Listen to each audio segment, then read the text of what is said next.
This is Winnipeg Sports Talk Daily with Andrew Hustler Paterson and Michael Remis. Happy Friday, everybody. What's going on? Welcome to Winnipeg Sports Talk Daily. Andrew Paterson with you, along with Michael Remis. We've got a big show coming up discussing the continued amazing run of the Montreal Canadiens to the Stanley Cup Final. Pascal Vincent moving on, and much more. Jeff Hamilton from the Winnipeg Free Press will join us a little later on. And we will be joined by one of the few in the hockey media that believed in the Montreal Canadiens a long time ago, and that's Mike Kelly of the NHL Network. Mike's such a brilliant hockey mind, great friend of the program, going to come on. He was in the building last night. We'll talk about the game, the aftermath, and of course, the Habs' chances going up, looking to win 4 more and bring the cup back to Canada north of the border for the first time since 1993. Big shout out to all of our great sponsors: Little Brown Jug, Boston Pizza, Royal Sports, Nick and Nicky DQ Group, Not AutoCorp, PolicyMe.com, Aikens Lake, Assiniboia Downs, and Coolbet Canada. Of course, we've got some exciting news here in the city. 12:01 today. We go from red to orange. Some of the restrictions loosened, and it should be a great, great weekend. But before that, let's get into it and welcome Remo back into the program.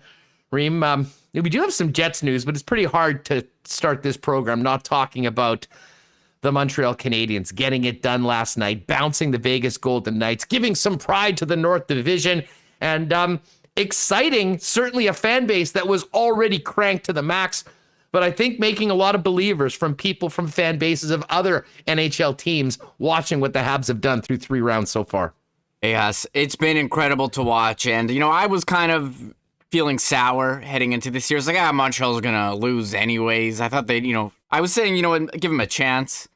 But, this has been amazing to watch. They've shut down the Leafs. They shut down the Jets' top offenses. And, what the Vegas forwards had, I think, 6 goals in 6 games or something, 5 goals. It was whatever. They shut down all their top guys. I know they were showing on the broadcast, maybe Mark Stone was hurt. Either way, he didn't have an impact on the series. And it's been insane to watch. The young players, Cole Caulfield, incredible, Nick Suzuki, and the defense, and Carey Price. I'm kind of hopping on. I'm kind of cheering for the Habs here. This is an amazing story, and we're seeing everyone kind of rally around. I'm not going to call them Canada's team. They're definitely not, but for the first time in 10 years, a Canadian team is in the Cup Final. Well, it's funny you bring that up. I have been clear. I don't buy into the Canada's team any year ever, because I really think that, are Leaf fans pulling for the Habs normally? Well, no, not really. Are Jet fans pulling for the Leafs or the Habs if they do that? No. But there's something weird going on right now in that I think a lot of people, the Habs have been such big underdogs in all of these series. The way they're playing has been so impressive. And maybe it's the time that we're in. We're seeing these crowds outside. I think everyone's envious with that.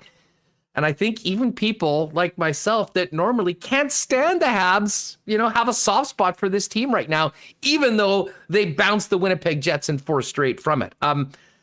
I think I'm still going into tonight's game pulling for the Islanders. Big Barry Trotz guy, and I've kind of been with them for a while. So that would be my vote. And I think a lot of Canadian fans of Canadian teams would still like their team to be the first one to end the Stanley Cup drought for the country and bring it back.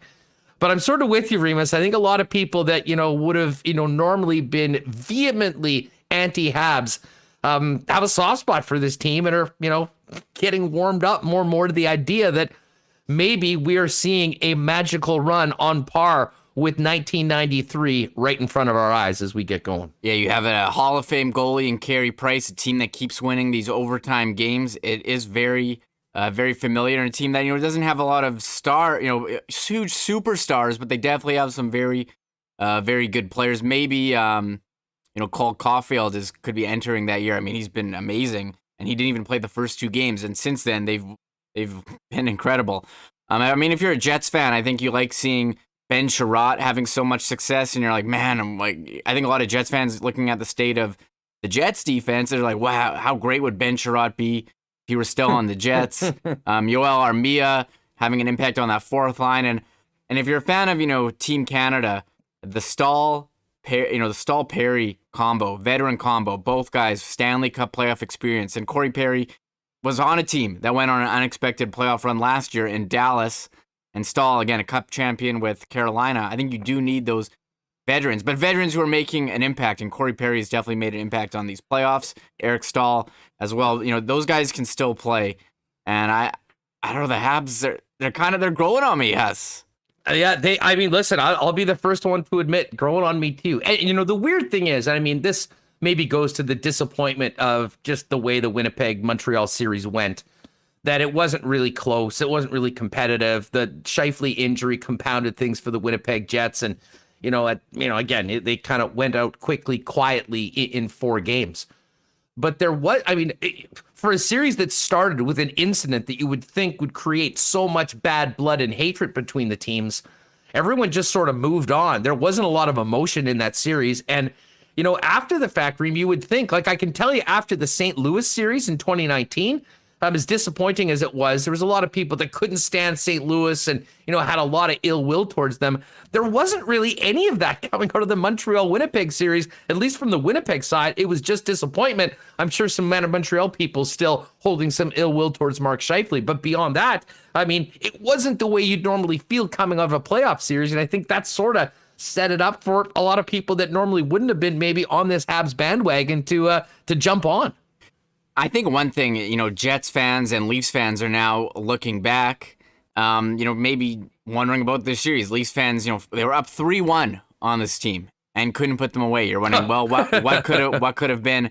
And I think for Jets fans, we had said, even if Mark Scheifele was in there, they looked so rough and they couldn't generate any offense. It's hard to, even in the first game, it was a close game for sure, but Montreal outplayed them. I think it was one of the most lopsided series in the last 15 years. So, full credit to Montreal. And I think after the Toronto series, a lot of people weren't saying, oh, their top players, Mitch Marner didn't show up. Well, I think it's pretty clear after 3 straight series of shutting down other teams' top offensive players, a guy like Phil Deneau, he's one of the premier elite shutdown centers in the league.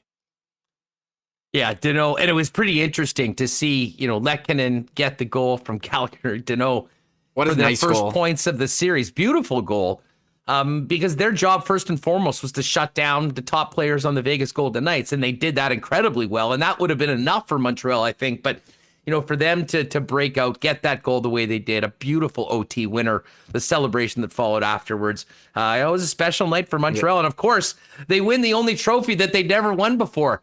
The Campbell Conference Bowl, albeit they didn't touch it, but they did take a picture in front of it, Reem, and that'll be very strange for hockey history to see the Montreal Canadiens name on that Clarence Campbell Bowl in this strange year where we switched up the divisions and didn't have the prior conferences. I'm still not sure how they decided which trophy went to which division, and it was even more bizarre seeing the Habs do the, the merch is always big when you win anything in professional sports. But to see Carey Price and Shea Weber wearing Stanley Cup semifinal champions T-shirts, those might be collector's items at one point, Reem, because I don't think we'll ever see another Stanley Cup semifinal champions T-shirt. I'm glad that you mentioned that because I saw the T-shirt that said champions on them. I was like, what? And then it said semifinal champions. And I was like, oh my God, I agree. That is a unique item. I like the hats they were rocking. Both that, we always talk about, do they touch the trophy? Do they not? And I like when they touch it. You work so hard. I think you deserve, but taking a picture of that. If that's what they want to do, I'm not going to have fake outrage here about it. But, it's the only trophy that Montreal hadn't won. And someone was asking, I think it was Larry in chat before the show started, What teams have won both, and I looked it up. I think the Islanders and Flyers, in the 70s and 80s, they handled the Campbell. The divisions were different, so they did handle the Campbell, and then they moved it to the Whales. And actually, I was really disappointed at the beginning of the playoffs. They had put out a release saying they weren't going to award the trophies, which made no sense. I mean, just pick one and give them out. What, are you going to not award the semifinal trophies? And then I think before the series started, they came to their senses and put a release saying they would, ignoring the original release saying they wouldn't. I think David Alter was tweeting about that as well. So I wasn't the only person who was upset that they wouldn't award those trophies. I do like when they go through the whole thing. Won't they not touch it? I think they should. You got to celebrate the small victories. I mean, this is an incredible accomplishment. As you said, underdog every series. Nobody thought that they would be here, although we're going to have Mike Kelly on coming up, who was on the Habs back in January. And I know he's into the deep advanced analytics. I was reading some articles that basically the Habs have been elite at 5-on-5, but the problems have been with goaltending, which has been fixed, and special teams. Well, special teams, I think Vegas was like 3 for 40 or something in the power play. It was insane. And Montreal's scoring. We saw it against the Jets. They're scoring all these shorties. So the Habs have killed 30 straight penalties. Yeah, it's Vegas ridiculous. was 0 for 15 on the power play. Listen, Carey Price deserves a lot of credit, but I mean, what this team's doing, and it's even more crazy when you think about their coach hasn't been on the bench for more than a week. I mean, Luke Richardson's there running the bench. There's so many wild things about this Montreal run that will be memorable and remind people of kind of what happened before in 1993. But we're still going to have a great series to go. If the Islanders win tonight, the Islanders will probably be a very slight favorite. If Tampa wins, Tampa will be a significant favorite. But that doesn't matter to Montreal. They've been an underdog in all 3 of their series.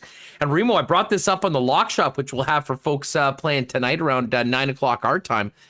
You have to think, has there ever been a cup final in the modern era with 16 teams in the playoffs where the 2 Stanley Cup finalists were both underdogs in every series they played? Because that will be the case if the Islanders beat Tampa tonight. The Islanders were underdogs to Pittsburgh. They were underdogs to Boston. They're big underdogs to Tampa, and they'd get there. And, of course, we know the Montreal Canadiens, massive underdogs to Toronto, significant underdogs to the Jets, and a huge underdog to the Vegas Golden Knights, and have won all the way there. Yeah, I'm not sure. I can pull up the finals history here, and I just want to make a point. It is the Stanley Cup Final per their graphic, and it's the No NBA, S, everybody. and it's the NBA Finals. You're going to see those logos, those commemorative logos for the series floating around. That's the way they do it. I don't know about 2 underdog teams, but it does get you thinking. Is like the most unlike the last time you felt like about this team, like, oh my god, like I can't believe they're in the final. This is real. And I saw people tweeting about it. A lot of teams come to mind. The 06 Edmonton Oilers. I think the 04 Calgary Flames had a lot of momentum. The 92 Minnesota North Stars. That run until they ran up against the Penguins buzzsaw with, what was it, John Casey in net. That was a pretty wild run. But there have been a few, and we'll find out about that. I mean, as far as the historical significance of both of these teams' run. But of course, Tampa will take on the Islanders tonight, and we still will wait to see who the Montreal Canadiens opponent is. Shout out to everyone that's watching with us on Chatto. I see the Gits just rolled in, Rob Mahoney and everyone. Great to see everyone. Hope you're all getting ready for a great weekend, and hopefully have some great plans. Actually, Owen and a few people asking about my shirt, Reem. Let me show this. Let me show this to you. This is, in fact, a Violent Gentleman shirt. Enforce Winnipeg. That's what we do here on Winnipeg Sports Talk every day. So that was a gift I actually got from the Violent Gentleman guys in Anaheim during the 2015 playoffs. And funny enough, your favorite head of NHL player safety, George Peros, was part of that group that gave me the T-shirt. The Violent Gentleman guys were there. Peros was there. Timo Solani was there. It was a thrill to be able to hang with those guys and talk to them. And I got this, and I don't know why I pulled it out today. We don't have much enforcing to do on the program, but we certainly will do that. So thanks to everyone on this. We will get to the latest on the Winnipeg Jets with Pascal Vincent's move to the Columbus Blue Jackets in a few minutes, but we're going to have Mike Kelly from the NHL Network join us in just a couple. Before we do that, want to thank our great friends at PolicyMe.com for coming on board with Winnipeg Sports Talk. You might be wondering, I mean, there's a lot of things that you're excited to buy over the course of your life, and there's some things that you sort of plug your nose and aren't very excited. And life insurance is certainly one of those things, but it's incredibly necessary. If you have a family, you've got people that depend on you, investments, a house. What happens if something happens to you? You're going to need to be able to pay those bills, and you need to have you and your family covered. But let's make no mistake about it. Historically, it's been a pain in the ass. There's been a bunch of awkward meetings that you have to take place. It takes a long time. It's easy to, kind of put it off. But you and your family need this. And that's why Policy Me was created by Canadians for Canadians. Simple, easy, fast, with the best rates, and done all online. They've simplified all the unnecessary bells and whistles in the traditional life insurance process, resulting in a fully underwritten term life policy that's fast, easy, and affordable. On average, policy rates can be roughly 10 to 20% lower than other insurers in Canada. You'll get an instant decision and find out if you're approved for coverage right away, as well as if you even need it, instead of waiting weeks with most other companies. And most people don't require a medical exam. And the bottom line is this: it's simple, it's all online. It's not uncomfortable, and what traditionally took weeks and confusing paperwork and insurance jargon is now done in around 15 minutes through an easy-to-understand application. Don't wait any longer, folks. You'll appreciate the peace of mind, and your family will too. Go to PolicyMe.com, fill out the application. Simple, fast, easy, all online. And move on with a very important purchase for you and your family. And when you're at PolicyMe.com and they ask you how you heard about them, make sure you click on podcast and Winnipeg Sports Talk if there is an option. Also want to shout out to Royal Sports. With everything opening up again, we should be getting back to soccer, baseball, all the sports that you and your kids are be playing. And listen, you can take care of everything for the summer with one visit to Royal Sports. Whether you're getting ready to go camping with the crew, they've got that. You want to get on a bike, an incredible selection of bikes there. Soccer, outdoor sports, of course, the disc golf that I've been having so much fun with, it's all there. And while you're there, you can get ready to support your favorite Euro team in the round of 16 that begins tomorrow with their incredible selection of merchandise. Pop by Royal Sports, 650 Rally EK, 750 Pembina Highway. And don't forget, they've got that Instagram promotion as well that your kids might be into for their vaccination. Find out more on their Instagram at Royal Sports Pembina or at Kings Skate Snow and Surf, which is at Kings_SSS. And with the weather being nice and people being back outside, not only is it blizzard weather, but it might be a great time to get ready for that first family gathering with a DQ ice cream cake. You can order one in advance from Nick and Nikki DQ by simply going on their Instagram at DQ Manitoba, but pop by any of the 4 Nick and Nikki DQs with the family this weekend: DQ Niverville, DQ Northgate, DQ at Polo Park, and of course DQ at St. Anne's. Big thanks to Nick and Nikki for their great support of Winnipeg Sports Talk. All right, Jeff Hamilton's going to join us a little bit later on, but really looking forward to this next conversation, because one of the early adopters of the Montreal Canadiens, one Mike Kelly of the NHL Network, joins us now on the program. Mike, how you doing? Great to have you on the program. Hey, thanks for having me back. Yeah, absolute pleasure. It's everything's going well. The city of Montreal is obviously going a little too crazy sometimes. They have a tendency to do that even when things go right. But you know what? Any Canadian hockey market, Winnipeg, a couple years ago, get into a conference final. When you get that kind of buzz going late in the playoffs, it's great in every Canadian market. So it's good to see it happening in another one. Yeah, you got it. Hey, shout out to Nick. DQ Nick is in here. Yeah, go get your DQ this weekend. Hit one of the 4 spots and grab a cake too. You were there last night. I mean, before we talk about the Habs and this run and how they got there, what was it like being in the building? What was it like being around the building both before and after? I mean, it really did seem like a special night. Of course, being a national holiday in Montreal and Quebec as well. Well, yeah, Saint Jean Baptiste Day in Quebec, it's a big deal here. I'm not born and raised or anything, so I didn't grow up with it. But my wife's French Canadian, and she's told me all about it. And a lot of people like to celebrate that day all day long. So you knew that by the time the puck dropped, people were going to be in a festive mood. And I got to the rink at about 3:00. I had some early work to do, and there were already people lined up by the garage where the Canadians drive in. It's 5 hours before puck drop. A couple hours before puck drop, there are thousands of people out there. So the whole scene around the building was pretty wild. And, in the building, again, still just 3,500 people. And I think Montreal, the Canadiens have done a great job of making it feel as full as you possibly can. They've got lights on all the empty seats. So you see the fans, you see the lights going. It does, have a really good atmosphere considering there's only 3,500 people in the building. And then, when that goal went in, when Lehkonen scored, the place went absolutely nuts. We, shoot our stuff at the end of the game and then go outside, and there's people everywhere. There's riot police everywhere. I tried stupidly to get an Uber at the condo right beside the Bell Center, and there's no cars coming in that gauntlet of chaos. So I'm walking as far as I can away from the building, just trying to find a random address. I end up probably 20 minutes away from the building at a dentist office. I just plug that number in and get an Uber to come home. And then it seemed kind of okay when I left, which was probably about an hour after the game ended. But they didn't let people out of the building right away. They had to clear out all these thousands of people who were outside the building to begin with first.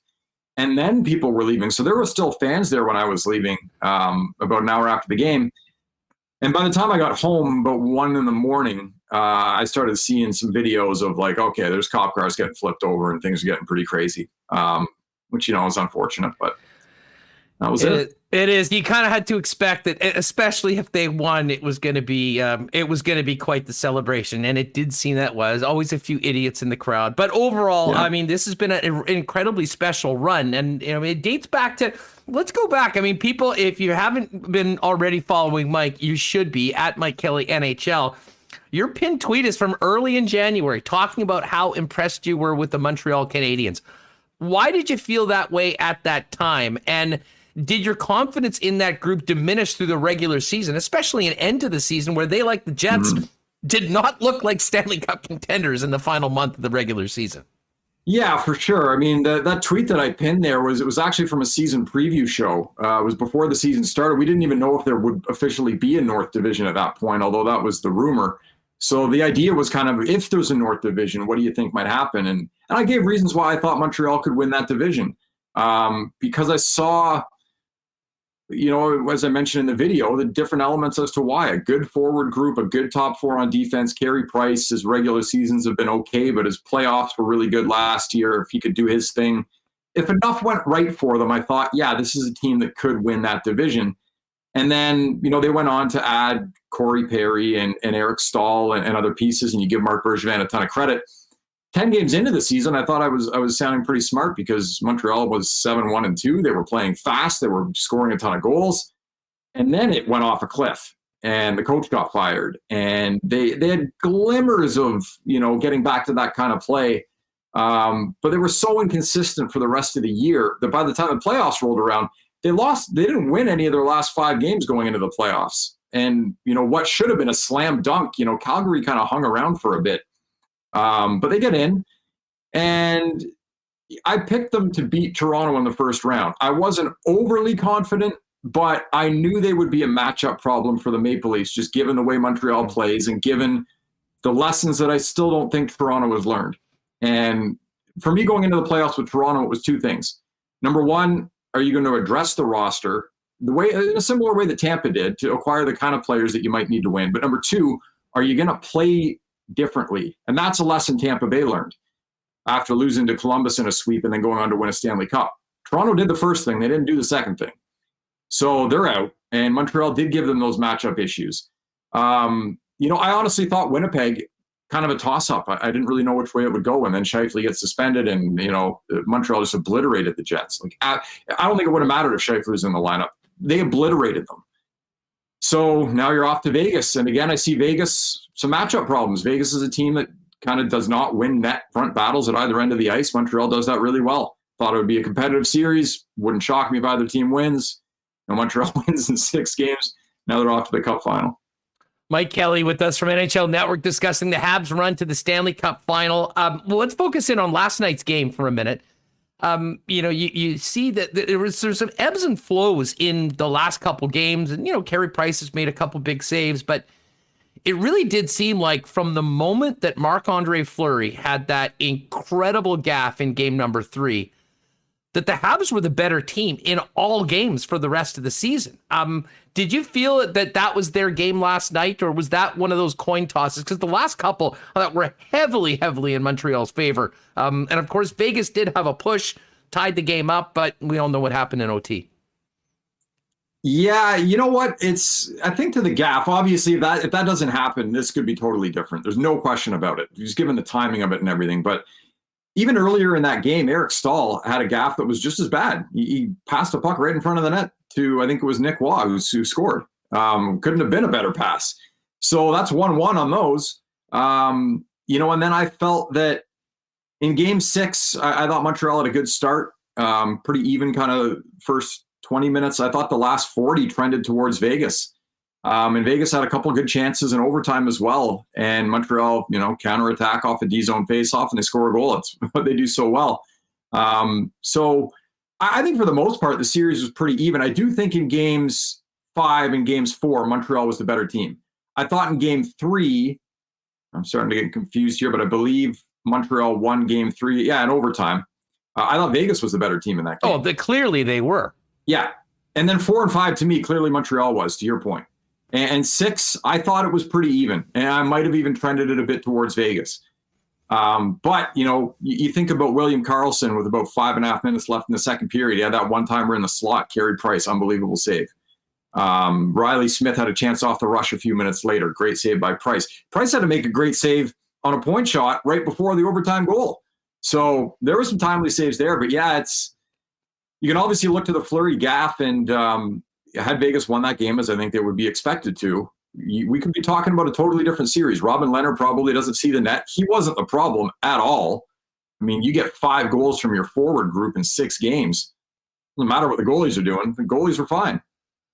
Well, and you bring up the lack of scoring. I mean, the power play, the Habs penalty killing is all world. I think 30 straight right now, and that'll win you. You can't even underestimate how important that has been. But let's talk about the forward scoring, because it was a huge topic here in Winnipeg in the aftermath, just the incredible disappointment of how that series went, how quickly the team was out, and how little anybody up front did anything. It's been interesting talking to people here on the program that, the disappointment is still there. But maybe it doesn't look as bad anymore with what they were able to do to the Vegas Golden Knights, who had just, won 4 straight against the Colorado Avalanche. I mean, what is it that Montreal is doing, Mike, from a stylistic or a defensive standpoint that has just been so incredibly effective in shutting down some pretty prolific scorers on teams that they've played over these 3 rounds? Yeah, it's crazy to think that the captains of Montreal's opposing teams don't have a point. And John Tavares only played the 1 game, right? So that's a wash. Blake Wheeler didn't have a point. Mark Stone didn't have a point. That's 10 games. And these are leaders on teams. And when they're not going, we saw how frustrated Mark Stone got, slamming his stick and had a bad turnover that led to a goal. If you're not careful, that can kind of permeate through the lineup. So what are they doing? They manage the puck really well. And I talk about puck management all the time. I think it's the most important thing in the playoffs, and more than puck possession, more than so many other things. And, I'll go back to Toronto, and that's the thing they didn't get. That's the thing that Tampa Bay learned. Tampa Bay did not manage the puck well in that sweep to Columbus a few years ago, and they lost. They lost in a sweep. And to a man in that lineup, not just the Barclay Goodrows and the Blake Colemans, but the Kucherovs and the Stamkos, everybody, they understood, if there's not a play, I'm not going to try to force one. And I don't think Toronto gets that still. That's, looking at Mitch Marner on the turnover he had trying to beat 3 guys on Brendan Gallagher's opening goal of Game 7. So Montreal takes advantage of teams that don't manage the puck well because they don't chase the game. They defend, they are patient, they execute. Their high forwards always in good position. Their defense, they don't let attacking players to the inside very often. They don't leave their game, and they execute really well. And that makes it hard, because if you're another team and you get behind, you have to start pressing. It's just, a mistake happens, counterpunch. And now Montreal's got guys that can finish. You got Toffoli, you got Anderson, you've got Caulfield, you got Suzuki. Guys that have come into the mix that Montreal in a few years past didn't have. They get good chances. They struggled a little bit to finish. So for me, they have a championship recipe right now. They have the best goalie on the planet currently, in the way that he's playing. They have a defense that's physical and doesn't let you on the inside, defends really well, and they have scoring on all four lines. They can play in really any situation, and don't get caught on the wrong side of the puck too often.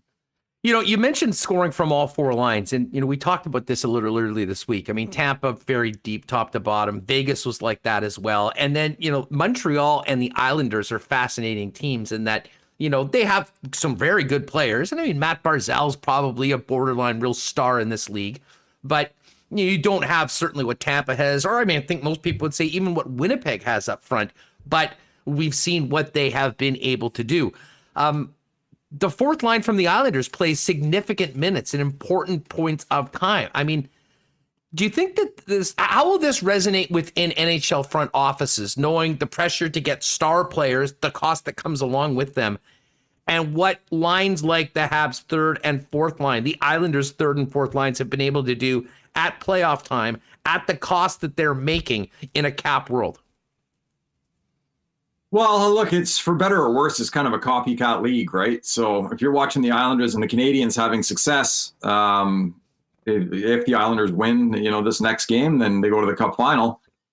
Now, we'll see. I mean, some teams are just built differently, right? There are teams that are kind of committed to what they have in terms of the cap, and they're not moving these superstar players. That's kind of what they're going to be. And it's not to say that you can't be successful that way.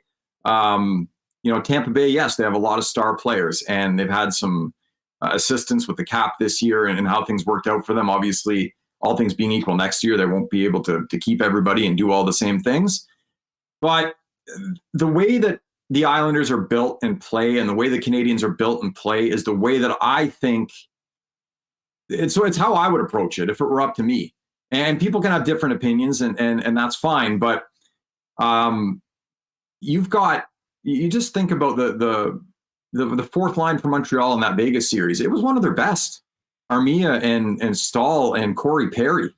The third line with Anderson and Kokiniemi.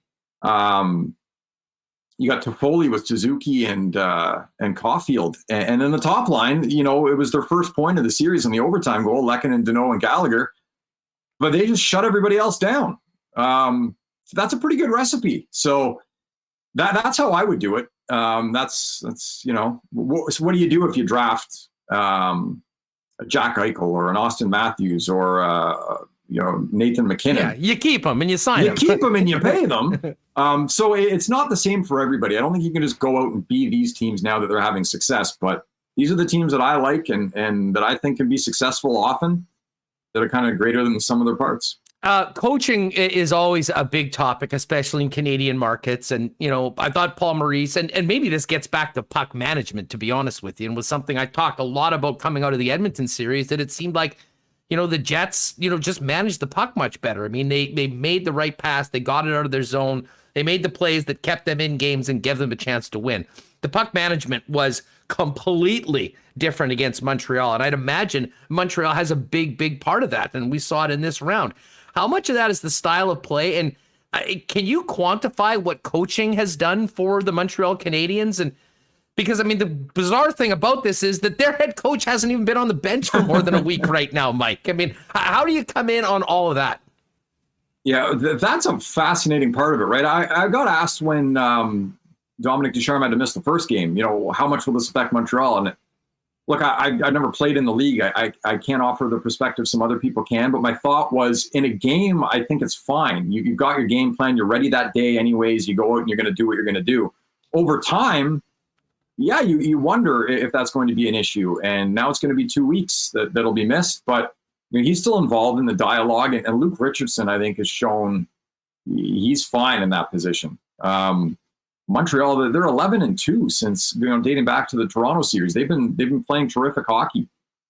In terms of the puck management and what Montreal does, yeah, they're on the walls. They've got two guys on you. Even one-on-one battles, they win.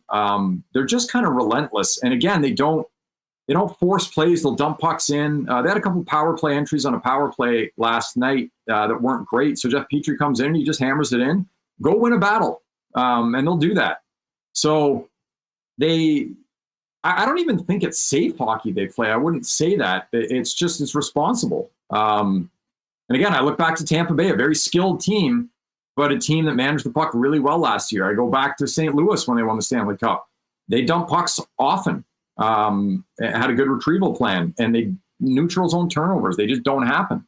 So that's a big thing. And I think Montreal understands that. And like I said, the Islanders have known that forever. Barry Trotz preaches that all the time. So I'm not surprised to see them getting to where they get to every year. I never underestimate that team for those reasons. Mike, one of the other incredible stories when it comes to Montreal is the fact that they began the playoffs playing the Leafs and falling down 3-1 with Cole Caulfield in the press box and Kotkaniemi in the press box. And, again, at the same time, if you're giving credit to the coaching, you may have to wonder what the heck they were thinking at the start of that series. But it is, and certainly it's a big topic here in Winnipeg. I mean, Ville Heinola never got into the playoffs, despite the fact that it sure looked like they needed someone that could move the puck a little bit better.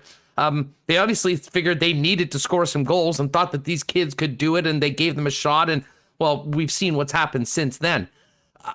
Does what's happening with Montreal, how do you think that's resonating within front offices and other coaches about giving young players significant opportunity in times like this when, the book on it in the past has been, you kind of go with experience and guys that have been there before in situations like the playoffs, especially at this point? Yeah, it's a great question. I think it's easy to look back now and say, wow, what a crazy decision to bench Caulfield and Kotkaniemi the first two games. Look how good they are. We don't know what would have happened if they played them in those two games on the road. I don't know. I think they'd be fine. I was critical of the decision at the time, but you just don't know, right? Maybe the coaching staff would tell you they're doing what they're doing now because we gave them a couple games to watch and we got them back in at home to start the playoffs. And yeah, I guess you could argue it both ways, but look, Kotkaniemi is not Caulfield and Caulfield's not Heinola, and none of these guys are the same, right? So I think you probably have to look at your room. Where are you slotting these guys? Montreal's got such great veteran leadership on that team, guys that have been around forever that have won significant either tournaments or Stanley Cups, Weber and Price and Perry and Stahl, and it goes on, that, and again, your players better than anybody, that you assume that's the best course for them. And you can't criticize what Montreal's coaches have done because it's all worked. So even though I thought it was crazy to sit Cole Caulfield because all he's ever done is score goals, no matter what situation he's been put in, it's worked. So, again, I think it's situational where you got to look at everybody. Everybody's different. Every room is different. Every team's different. Every role is different. So I wouldn't blanket it and say, yeah, get the Heinolas of the world in there. Get all these young kids in there. But hey, I say put your best players in. And that's what I said when the two guys were benched at the start of the playoffs. Just put your best players in. See what happens once you got your horses in the lineup. Lots of people in the chat talking about what we were hitting before with the $10 million players and the narrative of the fact of the matter is that there, with the exception of Carey Price, who is a goaltender, there has never been a player making $10 million to even win a playoff series. And I realize those big salaries are more recent over the course of the last 5-6 years. But how much truth there is that to that? I mean, if you're a general manager right now, Mike, I mean, like to your point, I mean, if you have Austin Matthews, you're signing him and you're going to do it. But what are we learning about the way teams are put together, especially going into a free agent market with a flat cap where what's been happening is the middle and lower class have really been getting squeezed as the focus has been on these big stars. I mean, how do you see what we've seen happen so far, even taking Carey Price out because it is somewhat of a unique situation. He is a goaltender. I mean, for putting together rosters, what sort of pressure is it being on in this flat cap, having these big stars, and how problematic is that for a team like, for instance, Toronto, who, all things being considered, I thought Kyle Dubas did a pretty good job of surrounding those star players with enough talent to actually win some rounds? That's a terrific question. And nobody saw the flat cap coming, right? So I think if you're a team like that, you're expecting it to go up, a little bit each year, and it doesn't. So again, you're responsible in the end, but nobody could have seen that coming. I've done a lot of research, even recently, into what wins in the playoffs. I'm really trying to understand if there's a formula here from all the data that I look at. And there are things that stand out. There's some things that are noisy. There's some things that I think have some merit, but there's not a clear, oh yeah, do these 3 things or have these, this type of lineup and you're golden every year. It doesn't exist. Not that I can find anyways. So I don't think it's impossible to win a playoff series or go far in the playoffs if you have a $10 million player. Like I said before, I'm a bigger believer in balance throughout the lineup, and that's how I would approach it. But, you mentioned Toronto, and they've got a couple of guys, Marner, Matthews making 10, and Tavares is over 10, and, Nylander is around 7, and all that. Just such a large allocation of your money to a handful of players. It's going to make it tougher each year now going forward, because you are probably going to lose Zach Hyman, who's a guy that plays above his money and above his weight. And you're probably going to lose Kerfoot or Dermott in the expansion draft. Simmons, Thornton, will they be back? I don't know. What you need in the end that just shows up time and again is value for production. And you can get that with RFAs. And it's not a thing that you can go out and actively do. It just kind of happens at the right time. Cole Caulfield, the impact he's having, Nick Suzuki, the impact he's having. If these guys were 5, 6, 7 years into their career, they'd be getting paid a lot more money. Your team would look different. So that kind of timing's a part of it. Toronto example, you get Jason Spezza on a league minimum deal. That's great value for the kind of production that he brings. The more of those you can do, whether it's entry-level deals or veteran contracts, what have you, the easier it'll be to figure the rest of it out. But yeah, there's no question when you've got big anchor contracts, it makes everything that you do around you harder. And with the flat cap, everything going forward just becomes harder. Well, and that was going to be the case for guys in the middle and lower class of free agency anyways. But I will say that I think that the performances of Montreal, and especially the performances of the Islanders, will help out in a big way some of those guys that maybe we're going to get squeezed down to the league minimum. There might be some teams that sort of reevaluate the priority of getting guys in those bottom 6 that can do some of the things we're seeing in these playoff teams right now. And that might help the guys get a few more bucks. But again, the money is so scarce, especially with some teams already over the cap before they even go in, like Tampa. I mean, they're not adding anything. They're figuring out a way to get under the cap going forward. It's going to be a fascinating off-season market when it comes to free agency, especially coming out of an expansion draft with everything that goes along with a new team coming into the league. Yeah, no question. And there's some big names out there too, right? So it will be for sure. Dougie Hamilton, and under normal circumstances, what would this guy be pulling in? It'd be a big number. It sounds like Carolina and Hamilton are pretty far apart, and he made test free agency. Philip Deneau. What do you pay a guy who I think probably on a star-studded team would be a perfect third-line center and has produced, almost nothing offensively? I think he's just got 3 assists in the playoffs, but I can tell you the job that he did against Matthews, the job that he did against the Jets' top players, whether it was Wheeler and Connor and Ehlers as Scheifele was out, the job he did against Mark Stone in the top line. A lot of these guys had no points. What do you pay a guy like that? I'd anything under 6. Here's your check. Please come to my team. No problem at all. That's me. But it'll be definitely interesting for sure. Oh, Mike, this has been so much fun. Hey, can't have you on without talking about Game 7 tonight. Islanders, and you again, we talked before about the Habs. You've been one of the guys that has been in on the Islanders for a long time, starting with Barry Trotz and what he does. There's some similarities you can make between Montreal and New York, which would be such a fascinating series. I picked the Islanders to win Game 6. I figured that is a team that is absolutely built to put an 8-0 embarrassment like happened in Game 5 behind them. Less confident tonight, but I certainly do think this will be a close game and will probably be up for grabs in the third period. Who knows? Maybe we'll even get overtime. Just thoughts on this series so far and the challenge for the Islanders to do what most people thought was impossible tonight in Game 7. Yeah, well, you look at the last 2 years in the playoffs, it has been impossible. Nobody's beat Tampa Bay twice in a row, right? And Vasilevsky's put up crazy numbers after losses, and the last time they were in Tampa, it was 8-0. And I think you make a great point, though, about a team being able to park it. The Islanders can park it.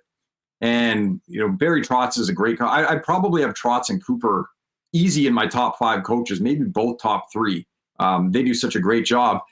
I'm with you. I think it'll be a close game. It won't surprise me if either team wins. I probably would lean a little more towards Tampa. I think they've played well there. And Kucherov, whether he plays or not, that's a huge thing, right? He's such a big part of the power play. We even saw late in the last game when Palat was taking a spot on that side, it just wasn't the same. Missed pass to point in the middle. He's such a big part of a power play that's 40% they lean on. So, yeah, I think the Islanders can push Tampa at 5-on-5, no question.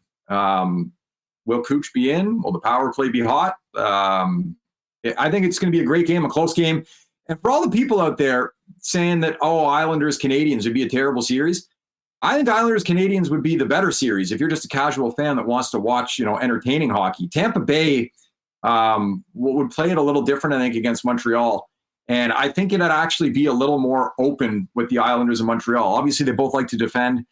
They both don't jump into mistakes at all, but they counterpunch really well.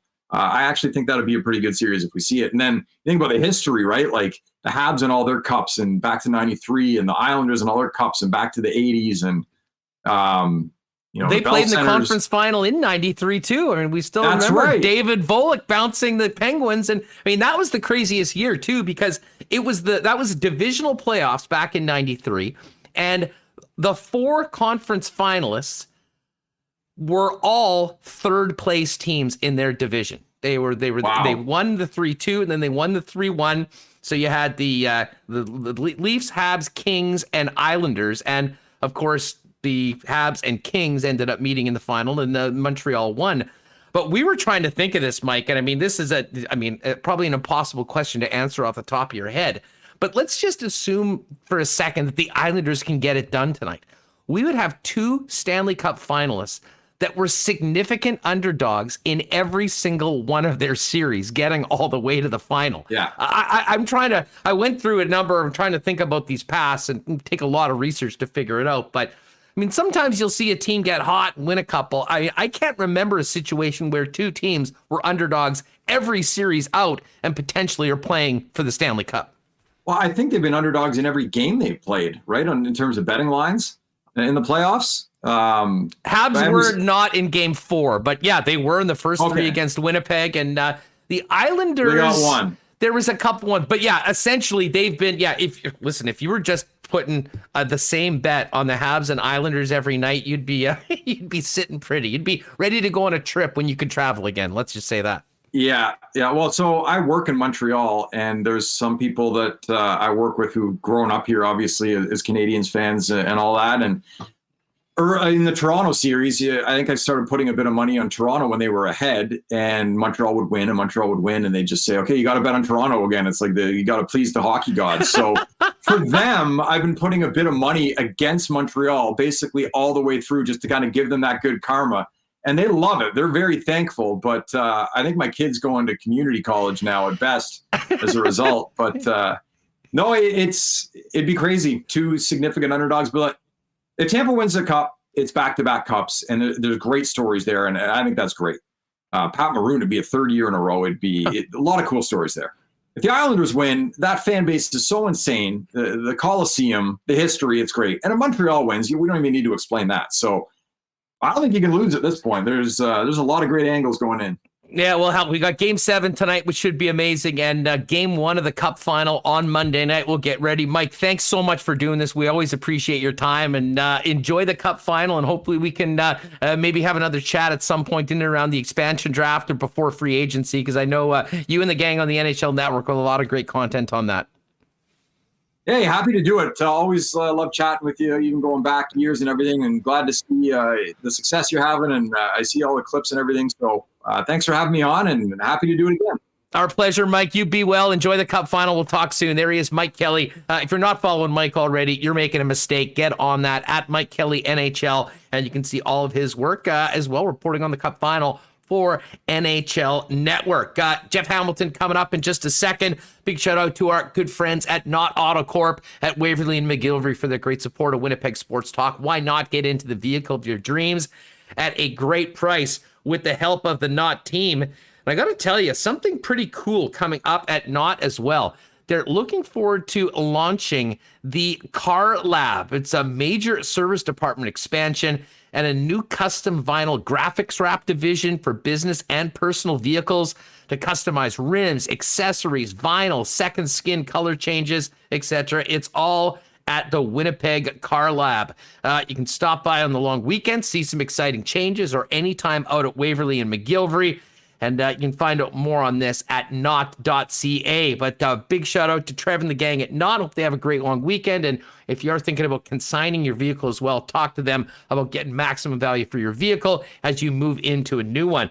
And hey, you know what? We're back, folks. Patios are open tomorrow. It's time for some summer lager, a few Hefeweizens. Maybe you've already done your weekend order at littlebrownjug.ca.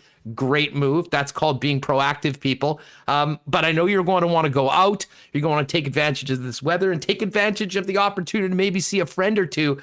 And no better place to do that than at Little Brown Jug. The tap room and the patio is going to be open as per the guidelines beginning tomorrow. They'll be open from noon until 10 p.m. Remis and I went there a few weeks back just before the lockdown happened. Just an awesome spot, really cool building. They've got all the beers you can buy there, merchandise as well, but a great spot to enjoy some amazing summer lagers or 1919. So pop by there, 336 William Avenue at Little Brown Jug, and tell them your friends at Winnipeg Sports Talk sent you. And of course, it's going to be a great weekend for golf as well. Got to give a shout out to my guy, Bubba Watson, who is leading the Travelers right now. He's at 8 under par, along with Taylor Gooch. Bubba, 3-time champion, was 49-1 going in. We hit that on the lock shop, so we'll be paying close attention to that. Of course, when you think golf in Winnipeg, think Breezy Bend Country Club. Get on the waiting list for next year's golf season. Incredible home for you and your family with a great junior program, ladies programs, men's leagues, all there at one spot, and the best patio in the city for that 19th hole, and maybe a few Little Brown Jugs. And speaking of Little Brown Jug and Breezy Bend, starting on Monday, we're going to have a social media contest for a great prize, including a round out of Breezy for you and some friends. Some great stuff from Little Brown Jug, including some really cool merchandise. So be sure to be with us and pay attention to our social feeds on Monday. We'll be giving that away. We'll get our entries in and probably do a big marble race at the end of Wednesday's show heading into Canada Day. So big thanks to Breezy Bend. Find them at breezybend.ca. And of course, Little Brown Jug. We'll get that going on Monday. All right, lots to talk about when it comes to the Cup Final, the upcoming CFL season, and some moves within the Jets organization. So let's get right to it on a Friday afternoon with our good friend Jeff Hamilton from the Winnipeg Free Press. Hammer, what's up? How are you doing, man? How are you doing? I'm doing well. I can't wait for tomorrow. I can't wait to actually be able to go out, maybe see some people. We're neighbors now, but of course we haven't been able to gather at all. So there might be a few of these in our future, potentially on a patio at some point, but that's great. How's the move in? Is it feeling like home now? You got everything settled?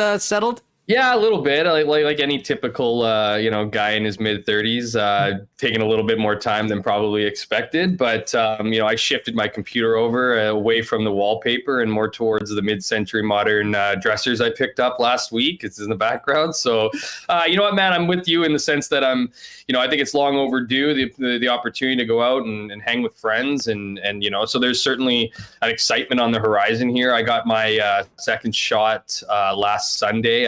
I was gonna tweet out Mr. Invincible, but didn't want to jinx myself. But ultimately, I got absolutely crushed for 2 days, and I woke up that third day feeling grateful for feeling good. So compound that with the lowering of restrictions, and man, it's a good time to be alive. It's go time. It's go time tomorrow. Again, follow the rules. Wear your masks inside. We can get together outside. The patios will be going. I know my friends over at the Beer Can are opening that up on the weekend. Little Brown Jug, our Boston Pizza patios will be open. And a lot of spots have taken this time to get ready for what's to come, knowing the focus on outdoor dinings with large new patios, picnic tables. So the city's going to turn into one big beer garden, I think, and I'm here for it. Let's get down to business, though. Listen, we'll talk about the Cup Final in a moment, as well as the CFL. We sort of got into this Habs topic, obviously, right off the top. But the big story that happened as it relates to the Winnipeg Jets was at the end of our show yesterday, not too long afterwards. We got news that Pascal Vincent is moving on from the Jets to the Columbus Blue Jackets as an assistant coach. Great opportunity for Pascal, continue. I mean, I think he's been a guy with the success that he's had in junior. Now, of course, with the Manitoba Moose as that head coach, a guy that's, kind of taking a path to the National Hockey League.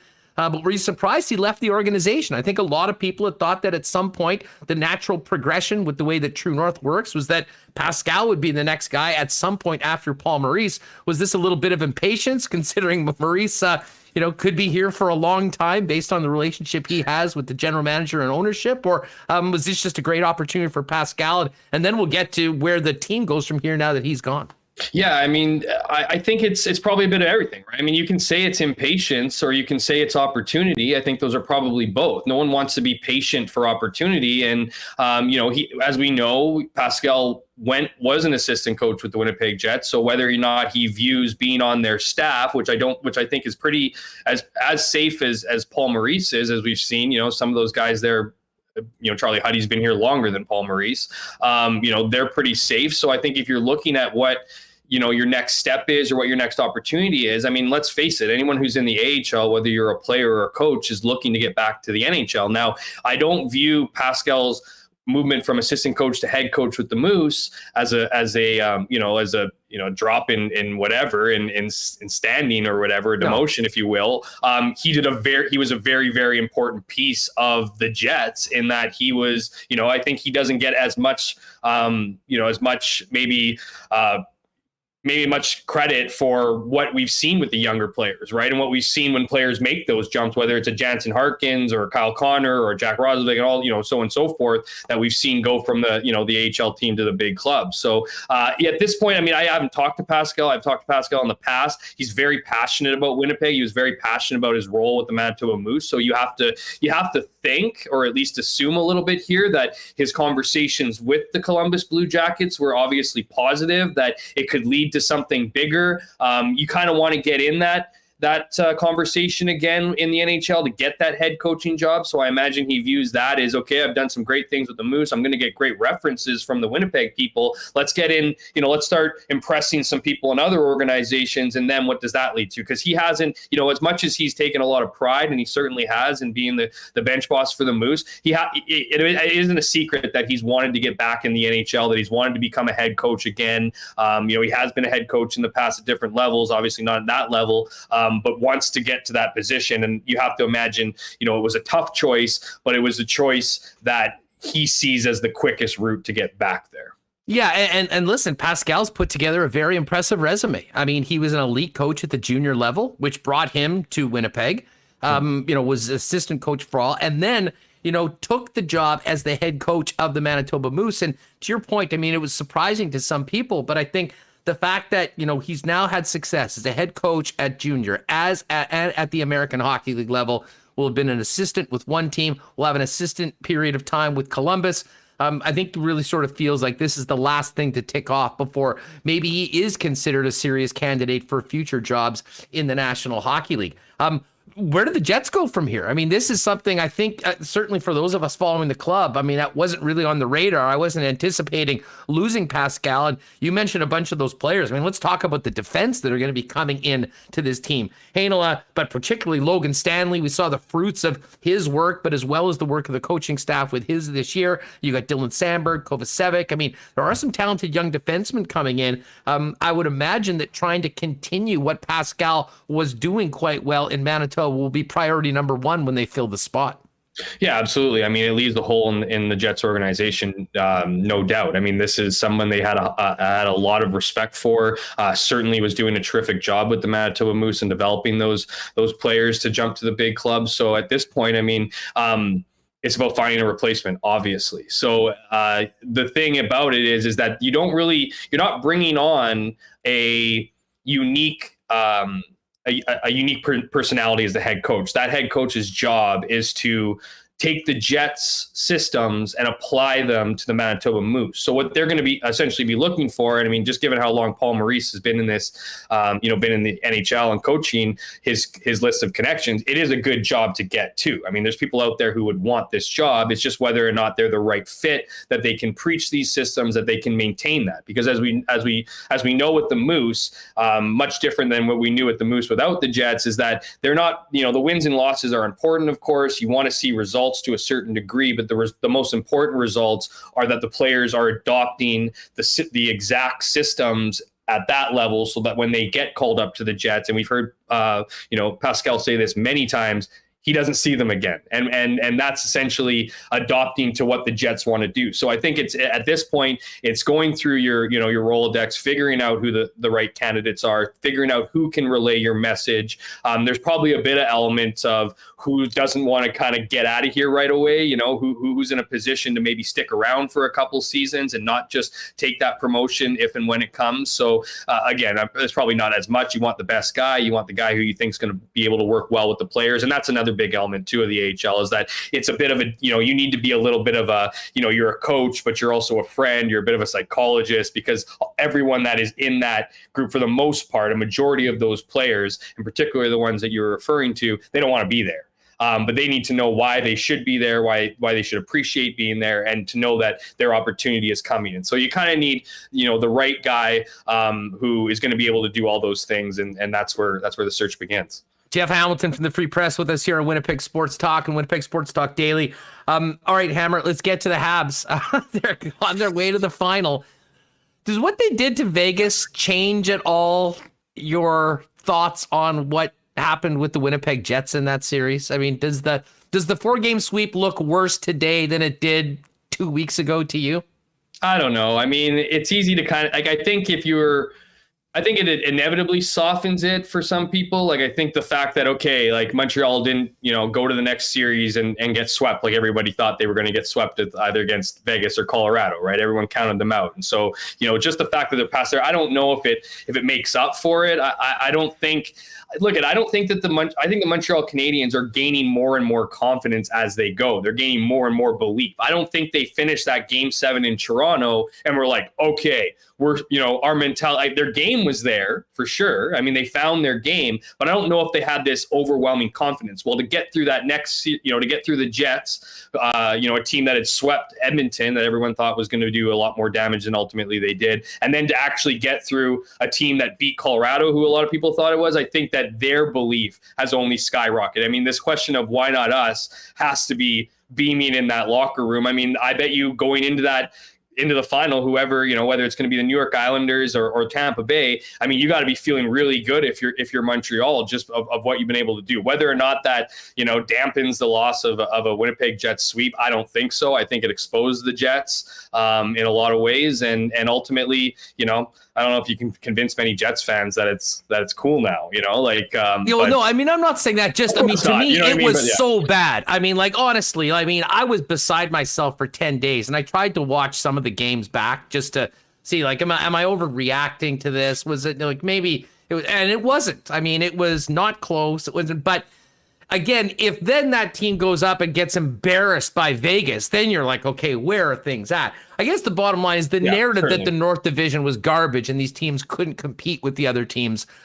Montreal's doing a very good job of erasing that narrative, and they've pretty much done it. And I guess to some people, it's like, okay, maybe it's not so bad. Maybe that division wasn't there. But to your point, it doesn't really matter what happened afterwards, because the autopsy of that series, with or without Scheifele, wasn't really good for the Winnipeg Jets. Hey, a Jets question that sort of relates to what we're seeing with Montreal.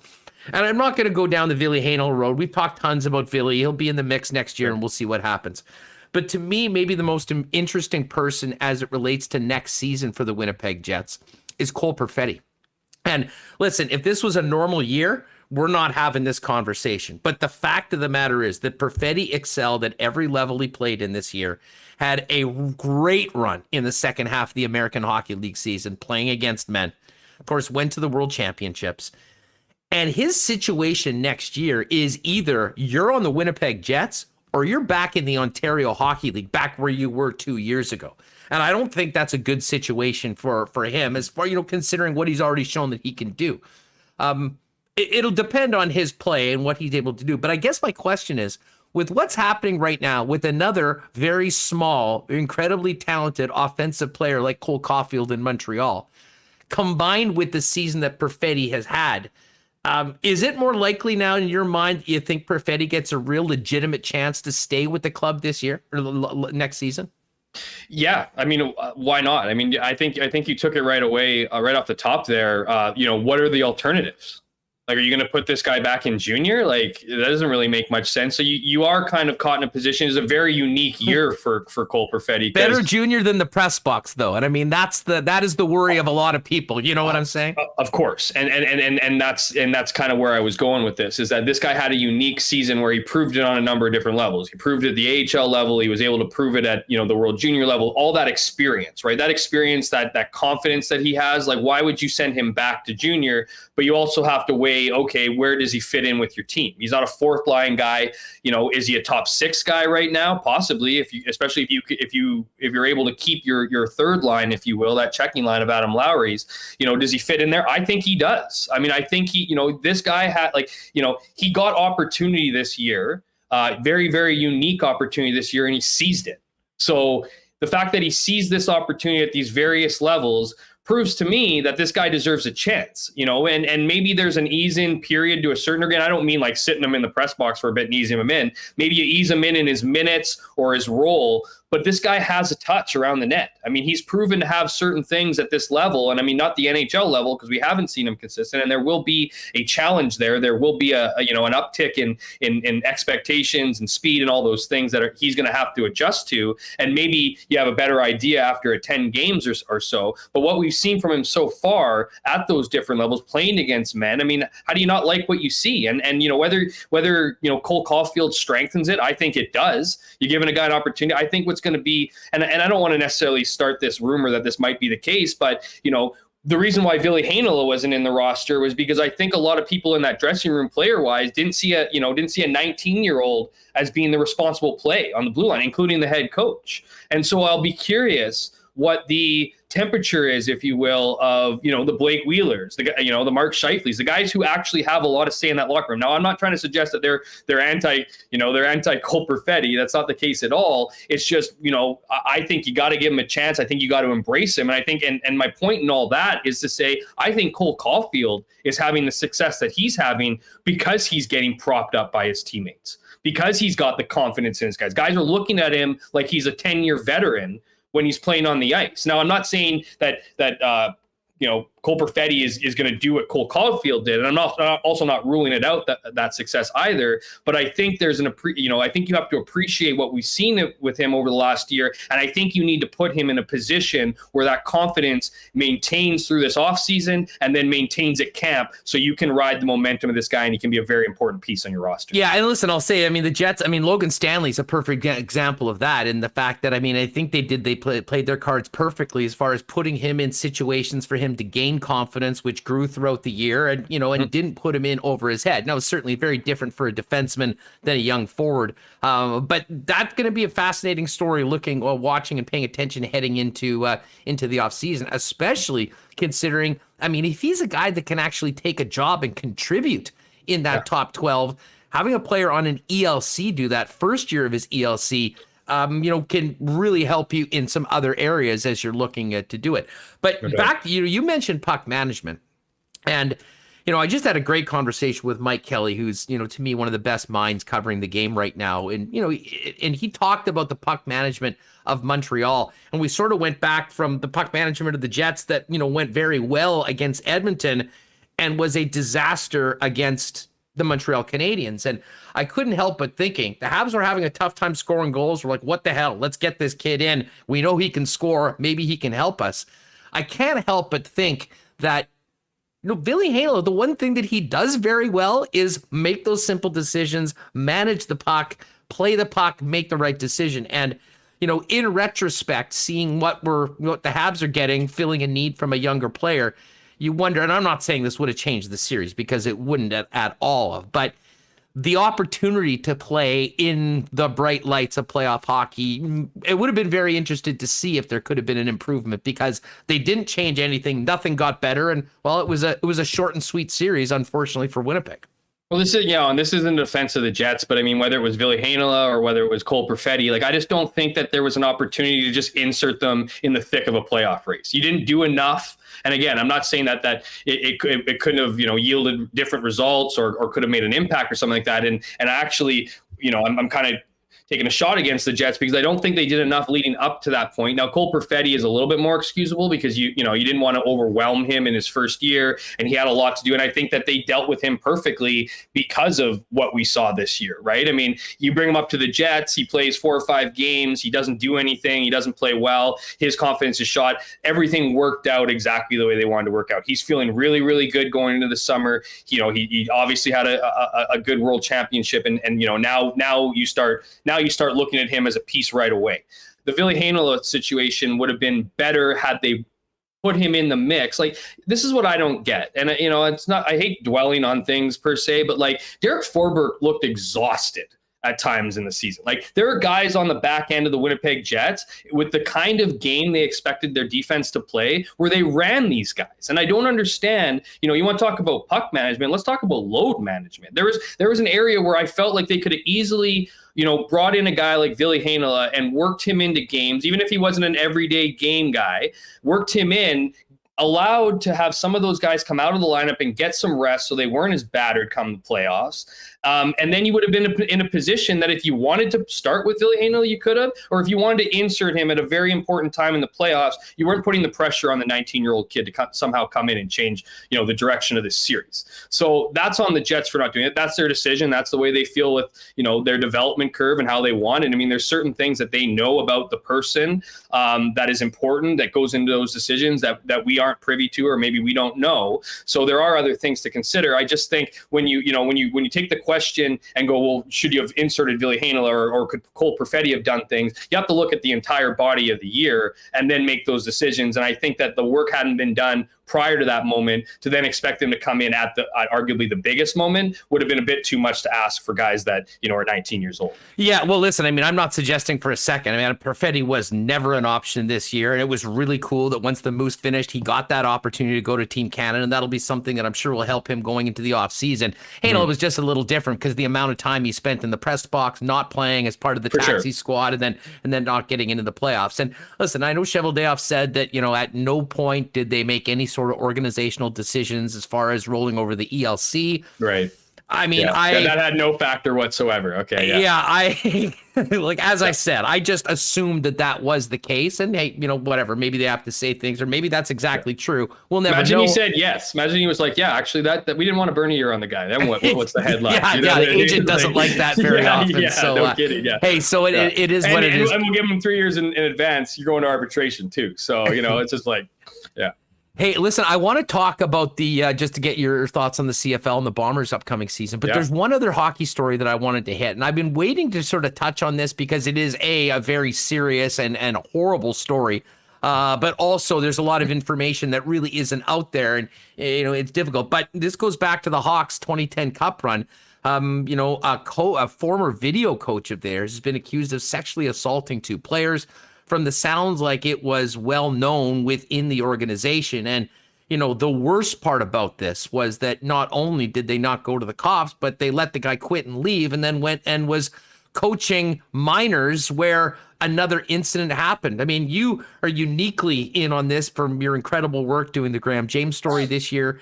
What are you hearing about this, and how serious of a situation is this for the league and the National Hockey League going forward, as well as some of the individuals? And again, this is why I don't want to get too much into it. I mean, Joel Quenneville was the head coach. Kevin Cheveldayoff was the assistant GM. Mark Bergevin was on the staff as well. Stan Bowman was the general manager.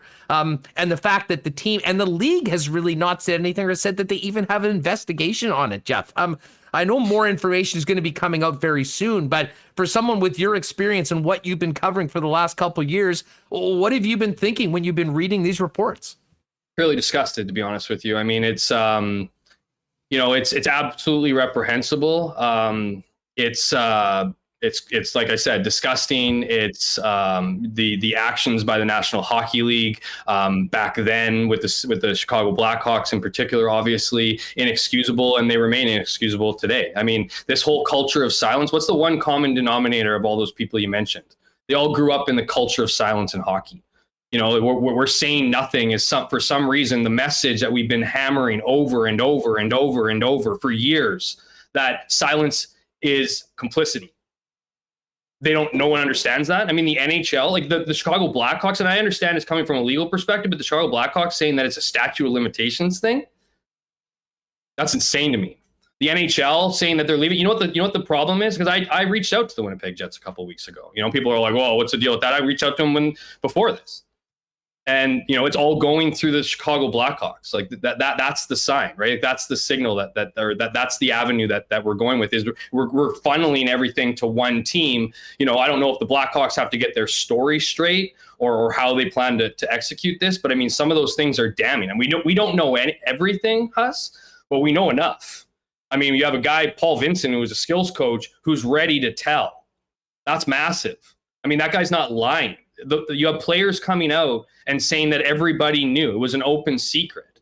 So you're telling me, like, and I'm not trying to, like, and you got to tread lightly here, because names like Joel Quenneville and Kevin Cheveldayoff are not included in those articles. In fact, they mention them that they don't know what they knew.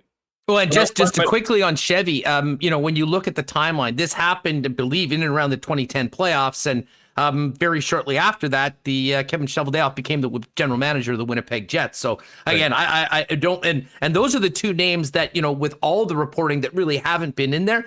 Quenneville's the head coach. I mean, I don't want to assistant general manager. Like, it's speculation, but like, you got to start asking questions why the head coach and the AGM didn't know.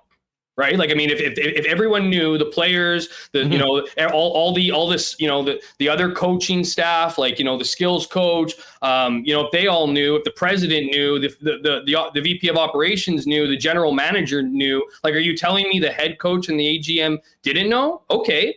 If you didn't know, then I'd be the first one to come out and start saying I didn't know. I mean, again, it goes back to this silence thing. Like, if I had absolutely no idea, if my conscience was squeaky clean, I'd be out ahead of this right away. I wouldn't be worried about my friends on an organization that hired me. This is way bigger than hockey. So, and as you alluded to, I mean, I've spent a lot of time and space in this area, if you will, abuse in sport, particularly abuse in hockey, whether it was the 3.5 years I dedicated to the Graham James Project, the thousands of hours of interviews that I conducted with survivors and people in hockey and throughout that process. And what's sickening is that a lot of the same themes that occurred back then, and when I say back then, as early as the 70s, and then obviously well into the 80s and 90s, and an era where things around sexual abuse, males, coaches against male players, like those things were particularly early on in that timeline I suggested, were almost unheard of. People didn't understand a lot of things, a lot of terms didn't exist back there. Pedophiles, no one knew what a pedophile was, back in the 70s. Just like we didn't know who serial killers and all those things evolved. We're talking 2010, and those same themes exist. The same themes of silence, the same themes of greyhound therapy, where everyone knows, a majority of people know, enough people knew in a position of power to do something about it. And what do? They do what they used to do, what they always do seemingly. And that's ship this guy away. No longer our problem.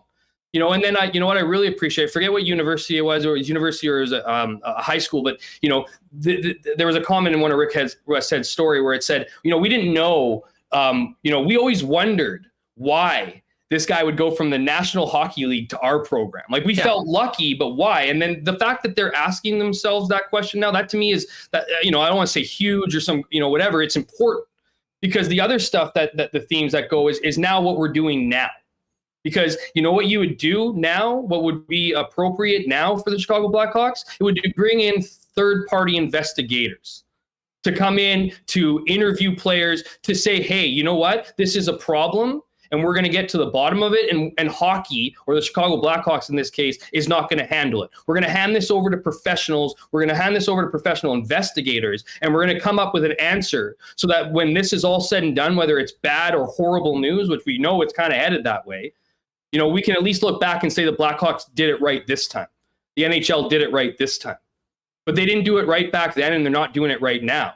And hockey, and I've said this for a long time, we're in the middle of a reckoning here with sports, particularly with hockey. And I know, and hockey has this problem where they get this bad press and they say, well, it's not a hockey problem. It's, it deals with everything. Or they get their backs up tight and they go, well, this is what we do. These are the positive things, without actually looking in the mirror and reflecting on something bigger than your actual careers.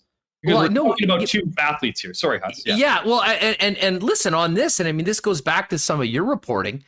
Listen, I can, as horrible as it is, I can understand the power structure of junior hockey back in the day, where these young men are so dependent on playing time and opportunity and going forward that a predator like Graham James could be in a situation to take care of children. The fact that this was happening in 2010 in the National Hockey League with men and adults, a video coach, that this could happen. I mean, if that's not an eye-opener that this sort of predatory behavior can happen anywhere at any times at any level of the game, I don't know what is. And I mean, to be honest, Jeff, and I think this is unfortunate, but I mean, when we're so, we've gone through all the horror stories of Sheldon Kennedy and Graham James and everything that you've been reporting on, when you hear something like that from an NHL team, a team that just won the Stanley Cup, of players that are on the roster, it sounds hard to sort of wrap your head around and contend. But with what we're learning right now, I mean, if this isn't, I don't want to call it a wake-up call. It's probably a very poorish choice of words, because if the wake-up call didn't happen over the last 20 years of what we happened, it's never going to happen right now. But it just speaks to how these predators can get into situations and take advantage even at the highest level. And it's something that will be indefensible if the National Hockey League doesn't do everything they can to do the right thing to eradicate it. And most importantly, set up procedures, if they aren't already, to prevent that ever from happening again on their watch, and help other leagues, especially junior leagues, where the kids are far more in a dangerous situation than I would imagine a National Hockey League player is. So I'm glad. Yeah, I'm really, really happy, Huss, that you mentioned a couple different things that I want to address there. And the first one is, I think a lot of people, and I got this certainly in my research, a lot of people think, well, these guys were hockey players, like these guys were older, men to, age wise, at least, obviously. And that, like, how could you put yourself in this position, or why couldn't you handle yourself and stuff like that? And one of the things that is lost in that is an education and understanding of how these people work. How they befriend these people, how they, next thing you know, it's almost too late. And then it's the fear, it's the embarrassment, it's the shame, it's the culture around hockey of the fear that, someone's, all of a sudden going to think, and we're not connecting these two things, homosexuality and being a predator, but then all of a sudden they feel like they're in this position and they go, well, I don't want people to think I'm gay. It has nothing to do with your sexuality. But the predators prey on that. They rely on that. They rely on all those feelings that you have, the threats that we hear happen. Text messages, I don't know every relationship of the video guy on their respective teams, but they're obviously respected amongst the coaching staff. I mean, these guys relay information. They have an element and degree of control to then, to affect someone's career. And then it's like, then what as a player, what are your options? You know what I mean? Like, and especially when you look at what the team did. When you look at what the team did, who would feel comfortable going to those men? Who? You know what I mean? That they looked at it, got it, not even, got rid of him, continued to keep him on the roster. He's now on the Stanley Cup. And then you ship him off and allow him to get another job. Like, I wonder what those men are thinking right now. When they look at the other victim, the 17-year-old, survivor that went through that because the Chicago Blackhawks didn't do their jobs. I mean, these guys should be held responsible for that, in my opinion. And I think most. The other thing I want to address in this is the systemic issues that exist in hockey culture. Until we start developing human beings and not the star players in hockey from an early age, we're going to continue to see this culture of silence, this culture of, these men have the most power and this is the way it goes. Because what's the one thing you hear about when guys show up to the NHL? Learning how to be a pro. That's not about playing hockey every day. That's about being a human being. It's about doing your laundry, about cooking your own meals. It's about doing things that your billet family isn't doing for you in junior. Like these kids are literally taken care of from the age of 8 right until they get into the National Hockey League and start making major bank. Socially are not there. I'll say it.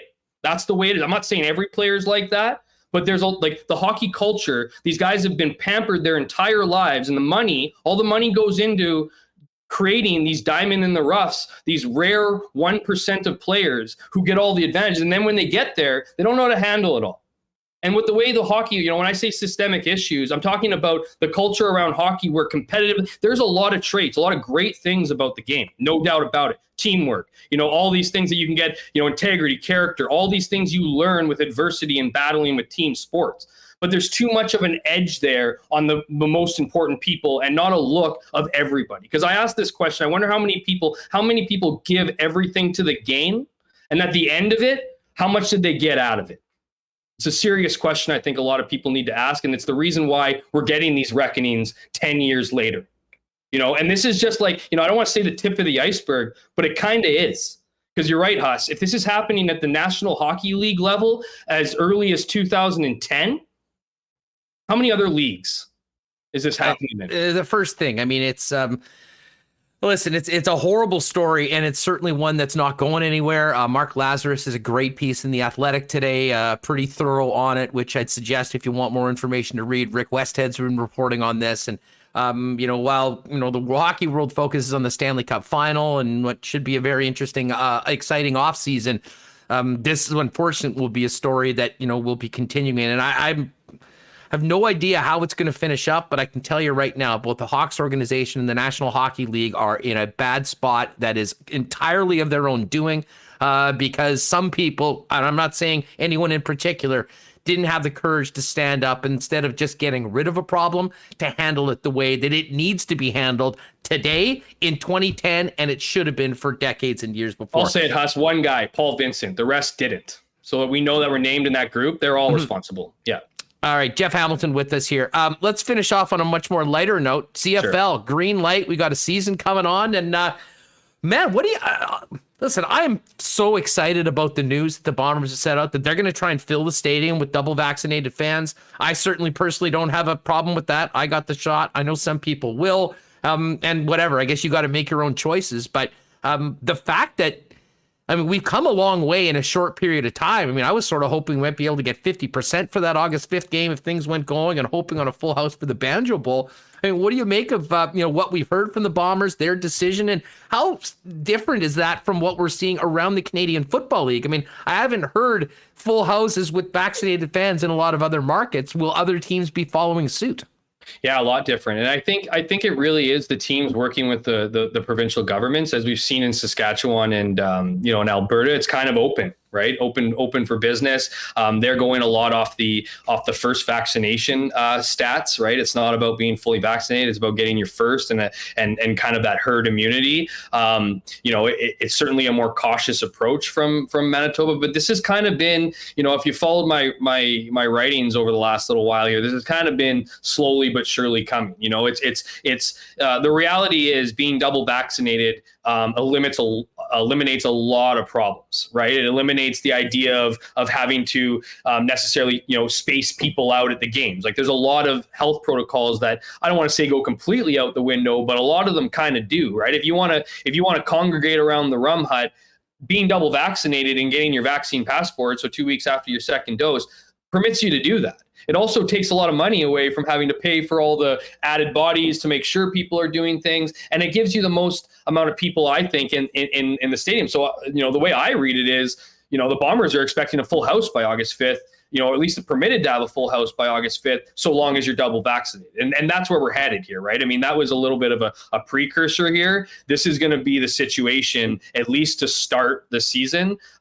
You're going to need to be double vaxxed if you want to go to a game. And I mean, you can argue at that, whatever. I personally am a proponent of it. I think it creates a better environment for everybody who's watching the game. Everyone kind of has that sense of, relief, if you will, that the person sitting, whether it's the next seat to them or 6 feet away from them, has their shots. They're not easily spraying it, all these things. There's still going to be stuff that's taken into consideration, but I think I know we're set on a path here where it's going to be double vaxxed. And, ultimately by the time the games start coming around, a little more details are in place. Some more rules are in place. People are, if they're mad about it now, maybe they're over it by August 5th. Hey, it's a nice incentive. I mean, if you're sitting there, if you're on the fence, you're like, I don't want to do this, and realize that, well, geez, I really want to go see the Bombers this year. Maybe they'll get a few more people going for. I mean, sure. It's not gonna hurt. I'll tell you that much.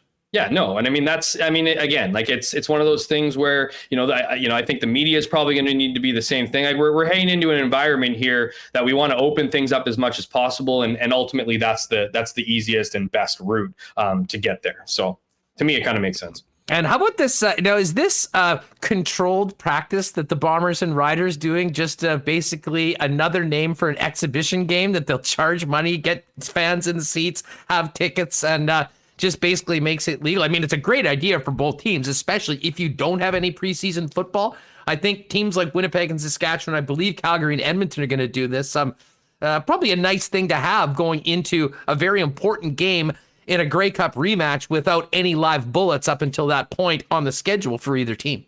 Yeah, it's an interesting thing. I kind of had to laugh at the beginning because it's kind of one of those like CFL give an inch, take a mile kind of situations. Like they're told not to do preseason games, and now you have different provinces trying to work out mutual practices when all players are not going to be vaccinated. By the end, they're going to be tested, of course. So there is going to be a bit of a, there's going to be strict protocols and stuff, so that that health risk is at least kind of diminished, to a certain degree. Obviously, not to your double vax stat, but overall. But anyways, it's also going to be more of it's going to be a look at the rookies, because I think that's one of the biggest things and probably one of the most unfair situations that we've seen in a long time is these American players that have no experience at the Canadian Football League level have to impress under pretty difficult circumstances, right? Like where all of a sudden, a guy might be a better player, he might be in better shape, but he doesn't have those things down, and the Bombers don't really have a lot of time to, for him to take 3 weeks to figure things out, right? So they might take a lesser player with more experience. This way, they get to see against different competition. They get to see, because we all know the battles are going to be intense, inter team,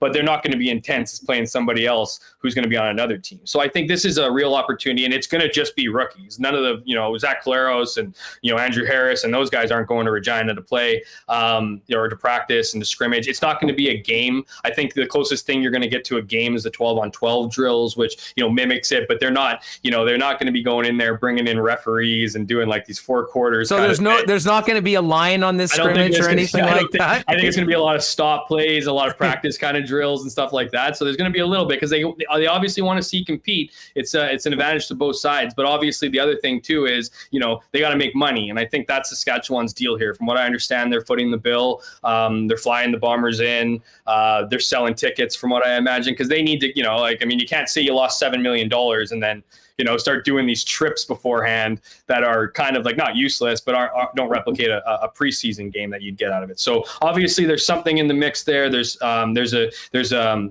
real eagerness from both sides to do it. And from what we understand, it's going to be this July 24th. So, and there's going to be lots of fans there apparently. So, not apparently, they're going to be allowed. We already know that. So I imagine they're going to get a good group out. Hey, we had your cohort bombing on earlier this week, who was looking resplendent with his COVID hair and the bandana. Yeah, but you guys have got some exciting things coming on. If people missed it, tell us about CFL 360 and what you and DB have cooking for the season. Yeah, no, it's it's a really cool idea that Darren came to me with, and something that isn't really done, not in my work, in the sense that obviously I cover football, but this whole kind of movement to YouTube and a lot of cool opportunities, as you've seen. I've been on this show, I've been on Kenny and Rennie, a sizable amount of times, and it's a nice platform. It's a good opportunity to share opinion when I do columns for sure, usually when they're kind of league wide, but I don't I'm not the columnist at the Winnipeg Free Press, so which I'm still there. It's my main job, my main priority, but this is a really exciting opportunity to share some of those edgier opinions. I have a fair amount of contacts in this league, and I have a lot of opinions of this league too, and to have an opportunity and a platform to kind of spit those out once a week for this show, CFL 360, is a really great opportunity. As far as Darren too, is he's a terrific partner. He's a guy who's very, very passionate about the Canadian Football League. He likes to dive into the X and O's stuff. I'm more of the the lawless and the hustler and lawless combo, if you will, and the kind of the louder guy, and he's got a superior knowledge with the game, with the 3-down game, as again a passion, and our friendship goes back a long time. So really excited to partner with him and group with him, and bring something to fans that show a side of me that has kind of come out more and more. I mean, I was always like that on radio, I'd like to argue, but particularly hold on a video. sec. I mean, am I going to need a racing suit to watch this show? I mean, we're going to get even hotter Jeff Hamilton takes on CFL 360 than we're already used to getting. I mean, I'm not sure if I'm ready for this, Hammer. Well, I don't. I mean, whether they're hotter or if they're just more consistent and in over a longer period of time, maybe it's just I think, and it's not all the heat doesn't need to be negative. There's some positive stuff too, but as we know, there's a lot of stuff, a lot of unknowns, a lot of potential. I don't want to say potential disasters, but some major obstacles potentially here that the CFL is going to have to get around as they return, and a lot of we don't know about this long layoffs with players. My point is there's going to be a lot to talk about. Often when there's lots to talk about, there's lots of opinions to be shared. So well, it's Bonfire Sports. I know they're kicking in here. You can get on that and get ready. And I guess you guys will probably be getting going right around when training camp starts, I think Darren was saying. Yeah, I think that's kind of the plan. It's a work in progress. I mean, we want to have enough, we want to get off on the right foot, right? Have enough content, have enough, news to share and stuff like that. So the show's first one. So it's it's in and around that area for sure. It's it's again, not a work in progress. It's just determining, what the next few weeks look like. And just kind of excited to get that first one up and running, and share with fans. Because it's the other part too, man, is that, it's, and I've said this on your show and others, that, it's the comment section that's fun. I never thought I'd embrace the comment section in this career, but it's been certainly a welcomed, I wouldn't even say surprise, a welcomed positive, and one that, like, even the negative stuff I love. So, to me, it's an opportunity to share what we know with fans, and for fans to share what they know with us. Listen, if there's one thing we found out very quickly starting this, is that there's an incredible demand for locally based content, and the CFL is maybe a bit niche, but both here, especially here, and throughout the country, there's a lot of people into it, and I'll be there. Well, listen, I've always loved having you on the program. If you ever need me, I can give you my weekly long snapper power rankings for the league if you'd like. I've decided that there's a lot of people focusing on a lot of other aspects of the game. The long snappers will not be ignored any longer. So that's going to be my key CFL stat this year. So if you'd like me to supply, if you'd like me to supply that to you, I'm ready. Anyways, dude, I'm looking forward to sharing one of these with you very soon, starting tomorrow. But have a great weekend. Good luck with everything. Obviously, we'll be supporting you guys any way we can when you get going with CFL 360, and cannot wait to see you at the stadium as well. Vaxxed and waxed and ready to see the Bombers try and run it back. Hot boy summer, man. Let's get her done. Appreciate it. Thanks for having me dude. on. There he is, Jeff Hamilton at Jeff K. Hamilton on Twitter, and you can read his fine work in the pages of the Winnipeg Free Press. Well, speaking of summer, tomorrow's the big day. Patios are open again. A limited indoor dining as well again, and we've been waiting to go see our friends at Boston Pizza. And when we are back, we've got the new summer menu. Here you can see the honey dill fried chicken sandwich. I cannot wait to try that. We've also got the burger Italiano, which is on the menu, but I have a feeling for people that are getting to their favorite BP patio on the weekend, they're going to be staring down the new Bulldog Margarita Fish Bowl. which is a tequila and triple sec blended with lime juice and served with a bottle of Corona Extra. You can get it in lime, strawberry, raspberry, or peach. They've got the Galaxy Fish Bowls, Twisted Long Island Fish Bowls, and of course, they got the Vizzy Seltzers as well, Peachy Mojito Royales, a whole bunch of and the White Sangria Smash will be a popular one as well. So the summer is here. The restaurants are open again beginning tomorrow. Pop down, check out the new summer menu at Boston Pizza, and enjoy one of those great specialty drinks on the patio. A big shout out to Aikens Lake, getting back open again. Manitoba's incredible world-class fly-in fishing lodge. You can be on the water in less than 2 hours from Manitoba. Don't want to leave the province this summer, but still want to have a world-class trip. Go to aikenslake.com and find out more about getting you and your group out there. We're going to hopefully be heading there a little later on next month. I cannot wait. It's always a highlight of my year. So that should be a heck of a lot of fun. And you can also hit him up on Twitter. Pitt Turan, our great friend, running the spot at Aikens Lake on Twitter. And of course, Assiniboia Downs. We are ready for live racing coming up on Monday again. But Assiniboia Downs had some great news yesterday that they, in fact, are going to be reopening again on a limited basis as per the rules. Starting Saturday, which is tomorrow, Assiniboia Downs will be open daily at 9 a.m., simulcast racing, and a fully licensed restaurant. You can watch and wager as well at hpibet.com. We'll have more clarity in the next week or so as to some semblance of capacity, whether it's similar to the Bomber, showing the card or not at the track. But we're looking forward to getting all of you out with us at Assiniboia Downs sometime this year. All right, we got to get to the Coolbet Lines. It hit a few more stories coming out last night heading into the weekend. But let's get Michael Remis back in here. And Remo, great stuff with Jeff Hamilton. And, we've been waiting to talk about that Hawk story for a little while as we got more information. But, as this report from The Athletic today, pretty much unbelievable that we are where we're at and we're talking about something that happened in 2010. And unfortunately, I have a feeling this is going to be a dominant story in the hockey offseason, combined with the excitement of the final and everything else revolving the Kraken coming into the league in the offseason for the Winnipeg Jets. Yeah, the story in The Athletic today and Rick Westhead's reporting earlier, it was kind of difficult to read, and it's a horrible situation. And it is hard to believe that something like that could happen as early as 2010 in the NHL, as you guys discussed, and you guys put it so well. And when we know what kind of reporting Jeff did on the Graham James story, was it last summer that it came out? And he was an excellent person to get his perspective on, because he's put the work in. And then again, it's really tough listening to, and I think it definitely will be a cloud over the Stanley Cup Final as more of the information comes out. Didn't get a chance to get your take on Pascal Vincent moving on to Columbus. We sort of talked Habs, and then we had our guests. I mean, what did you think? I know you gave me a wow when I fired you the news yesterday. Mm-hmm. That wasn't really as much on the radar, I think, for most people following the teams. But now that Pazzi's moving on, I think that creates a pretty big hole at a very, very important role for an organization that prides itself on drafting and developing its own players. Yeah, and he's been very gracious with his time joining us on the old station.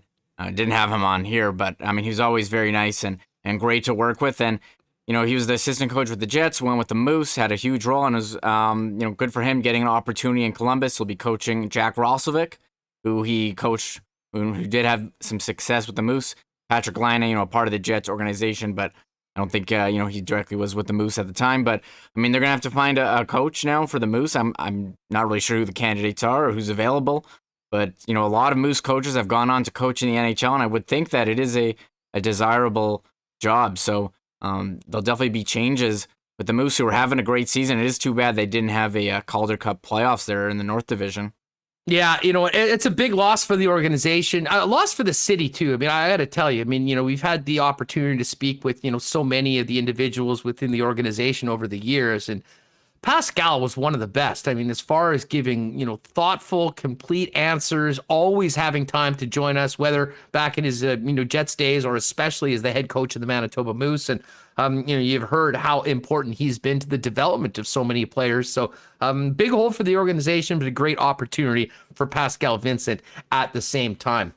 All right, let's get to our lines for Coolbet Canada, because Remo, we got to talk about a little Game 7 action tonight. Who will be playing the Montreal Canadiens on Monday night in Game 1 of the Stanley Cup Final? Will it be the New York Islanders? Will it be the Tampa Bay Lightning? And I'll be honest, this line's a little closer than I had expected, Remis. Lightning back at home, where they blasted the Islanders 8-0 in Game 5, minus 156 favorites, and the Islanders plus 138 to get it done. I did say it was going to 7 after Game 5. I really don't have a good feel on how this game's going to go, but I think it's going to be close. I think it'll be right down to the wire, and I wouldn't even be surprised, Remo, if we had some overtime. What are your thoughts on this matchup with the Islanders being plus 138 tonight? Yeah, I think a lot of it depends on, is Nikita Kucherov playing? I think that is a huge factor for them. I know they played with him throughout the whole year, throughout the whole year, but we'll have to wait and see. So I think right now it sounds like he's not playing, so I'm going to go with the... sorry, let me bring this video up. I'm going to go with the Islanders at plus money. I think that's the sentimental pick. They're playing well. And if Kucherov's out, I think that's a big blow. No, it certainly is. It's hard. Tampa has not. I believe Mike Kelly rolled this one out, and there's someone in the chat mentioning it. I mean, they haven't lost 2 games in a row in the playoffs since they got swept by Columbus in 2019. I mean, they have been incredible at bouncing back. But for the same reason why I thought that the Islanders would win Game 6 is that, they've been a team that I don't know if there's a team that's mentally better suited to, ice a tough loss or an embarrassing loss than the Islanders. But Remo, I would guess Tampa Bay is that other team. And we've seen by the way that they've rolled through the last 2 seasons without losing back-to-back games. This would be an incredible disappointment for the Lightning, though, if they didn't win, considering the way that they won Game 5 and the confidence that they would have had as a team going into Game 6. But as I said before, they're like the Undertaker of the NHL. You just can't kill the New York Islanders, and we'll find out tonight whether they can live to see another day. Yeah, we'll wait and see. I mean, what a story would be if they could have a cup final at the Coliseum. It's been an incredible atmosphere. It smells like cigarettes and then beer after the win. We all saw that quote. So I'm kind of pulling for the Islanders here. It would be pretty cool, although Tampa, repeat champion. Do we like repeat champions at the channel? Is that something that we're interested in? I did put it to a poll, and early results, 37 people voted of the 220 in chat. 68% want the Islanders. That's our 2 minutes in of the poll, so you still got time here. Hey, speaking of everybody in chat, if you wouldn't mind, just take a quick second to hit that thumbs up button. We could certainly use the likes for today's show. If you got it on your phone, you just got to close the chat, hit that like button. Big help to us. And if you're with us maybe for the first time, before you haven't been, make sure to hit the subscribe button and join us every day live at 1 o'clock on YouTube and in your podcast feed in and around 3 or 3:30. And for the podcast listeners, if you want to give us a 5-star rating and maybe a little review, and also a big help to grow the channel as well.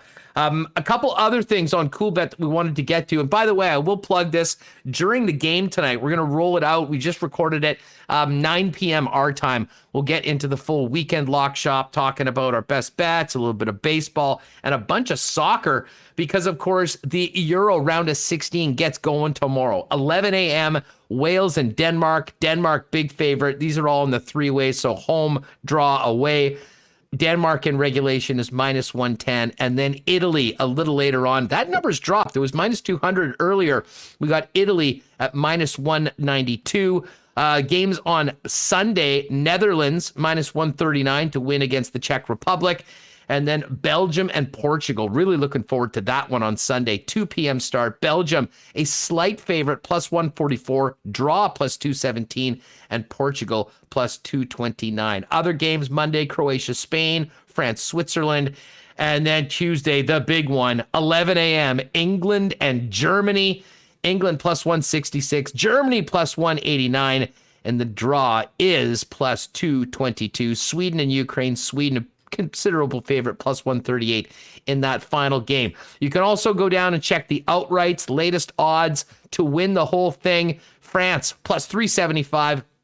Italy as plus 625. That's interesting. They've sort of moved down a little bit, but it does speak to where they are in the draw. Have a relatively generally easier path to get to the Final Four, and then who knows what'll happen. And it's interesting, England and Germany, the next two teams, and they're playing each other in the round of 16. So one of those teams is going to be out. You can get to Coolbet for all of the odds on the games for the weekend. And if you haven't played before, use promo code WST. Will double your first deposit up to $200 with a 100% bonus. Just make sure you use the promo code WST. All right, lots got in. It's been an awesome week so far. And man, next week going to be wild. Remo, a Stanley Cup Final getting going. We'll have more of the NBA playoffs. And of course, Blue Jays continuing. A big win last night. I bet them on the run line. Woke up after a nap. They were up 9-0. Easy peasy. Move on to hockey. Jays definitely looking to continue their run. Need to put some wins together, and no better team to do that against Remo than the Baltimore Orioles, as we saw last night. Yeah, I mean, Baltimore, I think I joked earlier that they're the only team with the worst bullpen than the Jays, and it's not going so hot for them. So I know Guerrero's on top of the league, not going in the home run derby this year, as we know the show he put on before. But he wants to use those days to rest. He's got the new bod, Huss. He's got to take care of it. Before, he was bigger. The new bod is working. Yeah, the new bod is working. He's going to be the MVP. It's definitely working. So there is that. We didn't touch on, there's a couple of things I wanted to touch on. Well, here, just while we're on baseball, quickly, let's touch on this. Speaking of bullpens, yes, the Cubs bullpen got in a team no-hitter last night. And you know, there were so many pitchers used in this. The guy that finished off the no-hitter didn't even know that he was pitching for a no-hitter. Yeah. So I think combined no-hitters, with the way bullpens are being used now, I think people are not taking them seriously as no-hitters. It's not a real no-hitter. I mean, it used to be. Well, any no-hitters this year. It's all the spider tack. I mean, I think, honestly, we were getting a no-hitter every 3 or 4 days, and people were wondering what's going on. Looked a little closer, saw these spin rates, and all of a sudden it was a big problem. And now we've got the new era of stop and frisk baseball in the major leagues. Yeah, it's insane. So we'll wait and see how that continues. I don't know if anyone unbuckled their pants the other night, but shout out to Zach Davies, Ryan Tepera, Andrew Chafin, and Craig Kimbrell, a legendary closer with 3 strikeouts to end the game. Didn't know. Comment of the day as I look at that trophy in the background. Hef Hamilton, Remis should enter the home run derby. Damn right. Yes. He's 1-0, undefeated, never lost a home run derby in his life. I retire as champion Winnipeg Media All-Star Skills Competition July 28, 2014. I think it's going to be the 7-year anniversary come up on July 28th. Oh, we may have to have Westwood, Weeb, Andrew Collier on.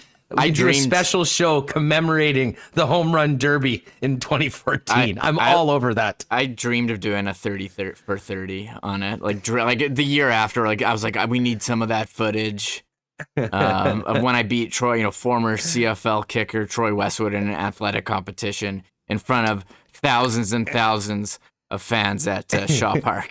Timmy Tushu, Huss Reem, have you guys invited Westy for a chat yet? Yeah, we absolutely have had. We have pretty much all the guys on. We've been waiting to have Bombing on as we got closer to CFL season. We had him on this week, and certainly those guys are welcome. Although we'll have to grab Walby at some point. That's one regular as we get closer to the team that we haven't had debut on the program yet, and certainly a major, major fan favorite.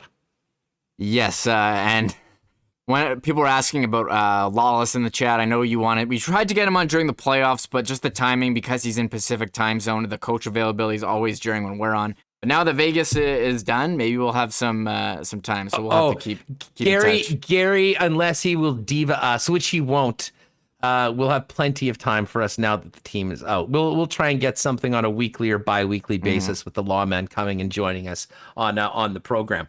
Have you been digging? Is this the unlikely? I guess we don't have a final yet, but if the Islanders win tonight, will this be the most unlikeliest Cup final since when? If New York wins tonight, I'm convinced that this might be the first time ever that both Cup finalists, at least in the era where 16 teams make the playoffs, were underdogs in all 3 series. I could see one team doing it, but both teams, I'm not sure that that's ever happened. The one that stuck out to me was Carolina Edmonton in 2006, but Carolina was a 2 seed, and they had made all those trades at the deadline. They got Doug Wade. I remember Mark Recchi. They weren't an underdog in every series. They were not. They were the 2 seed. So that doesn't count. I mean, it's always the one team that's there's always like the big powerhouse against the surprise team, and then sometimes you get the two favorites in there. Yeah, and we've had a few 8 seeds, but I mean, even like the Kings when they were the 8th seed, by the time they got out of the first round, I'm not sure that they were still underdogs anymore. So, no. Yeah, I don't think that there's been two. I mean, the Ducks in 2003. I mean, you think of the underdog teams, Ducks, Flames, but they'd always go up against that top opponent, Buffalo, when they made the final. But I mean, they had Hasek, so you knew that they were good. Like the Panthers when they made the final, but that was against Colorado, who was, they were, up and coming team. So I can only go back so far. I know, last like 30 or so years, maybe a bit more than that, but I don't think so. I mean, I'm trying to think of other sports as well. And I remember everyone remembers that, the Rockets Knicks NBA final of like 94? Was it like after? Well, yeah, because that was when that was retired? OJ. That was OJ. Yeah. Game 6 of the finals got moved to a tiny box as the white Bronco chase happened down the highway in LA. Now I'll always remember that for the OJ chase more than actually what happened in the finals. And then again, that was also during the 2 years where Michael Jordan was on his timeout. So people are talking about that. I mean, thinking about other, more unlikely Cup finalists than Montreal. Was there one other thing we want? No, I think we're pretty solid. I mean, I do want to give a shout out a couple of serious 25th anniversaries this week, Huss. I'm listening to a lot of wrestling podcasts, so the 25th anniversary of the NWO starting up, I want to give a shout out to that. What an era. And then the 25th anniversary of Austin 316 winning the King of the Ring and giving Austin 316 says, I just kicked your ass? Yeah, that's the 25th anniversary was this week of King of the Ring 96, where he won, and launching the legendary era of wrestling, that probably 96 to like 2000.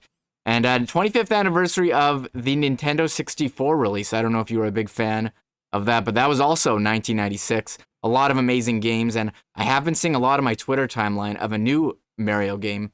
Mario Golf is out, and apparently it is very good. And I'm tempted to investigate getting a Nintendo Switch for this golf game. I'm a big fan of Mario Golf. Listen, just get on Steam, get PGA 2K21, and we can start going head-to-head and doing some golf streams as well. Trust me, the Divot Derby is now on the game, which is just, I'm sure, like Mario Golf. It is amazing. I fully endorse PGA 2K21. Although, listen, I'm in for any golf game, and Mario Golf does look really fun. And I do know they've got something like the Divot Derby where it's somewhat of a race, but I'm ready and waiting. I mean, I'm not going to challenge you in hockey because you'll kill me. But something like golf, I think we could have a lot of fun with it. You know what I'd like? You know what would be a great way to finish this off, the show off today, Reem? I caught this yesterday, and listen, wives and girlfriends of professional players often are sort of quiet and try to stay out of mind. But in today's day and age, we see players active on social media, and it's always cool to see the loved ones of star players get out there on social media. And during the playoffs, we've seen, some of the girls will wear their boyfriend's number. We've seen the Jets wives, they had those cool jackets. But our girl, Holly Jefferson, wife and better half of the Defensive Player of the Year, one Grey Cup champion, Willie Jefferson. I mean, to me, this is the most interesting family. I mean, we've talked to them both before, just incredible people, loquacious. Their daughter is, out of this world cute.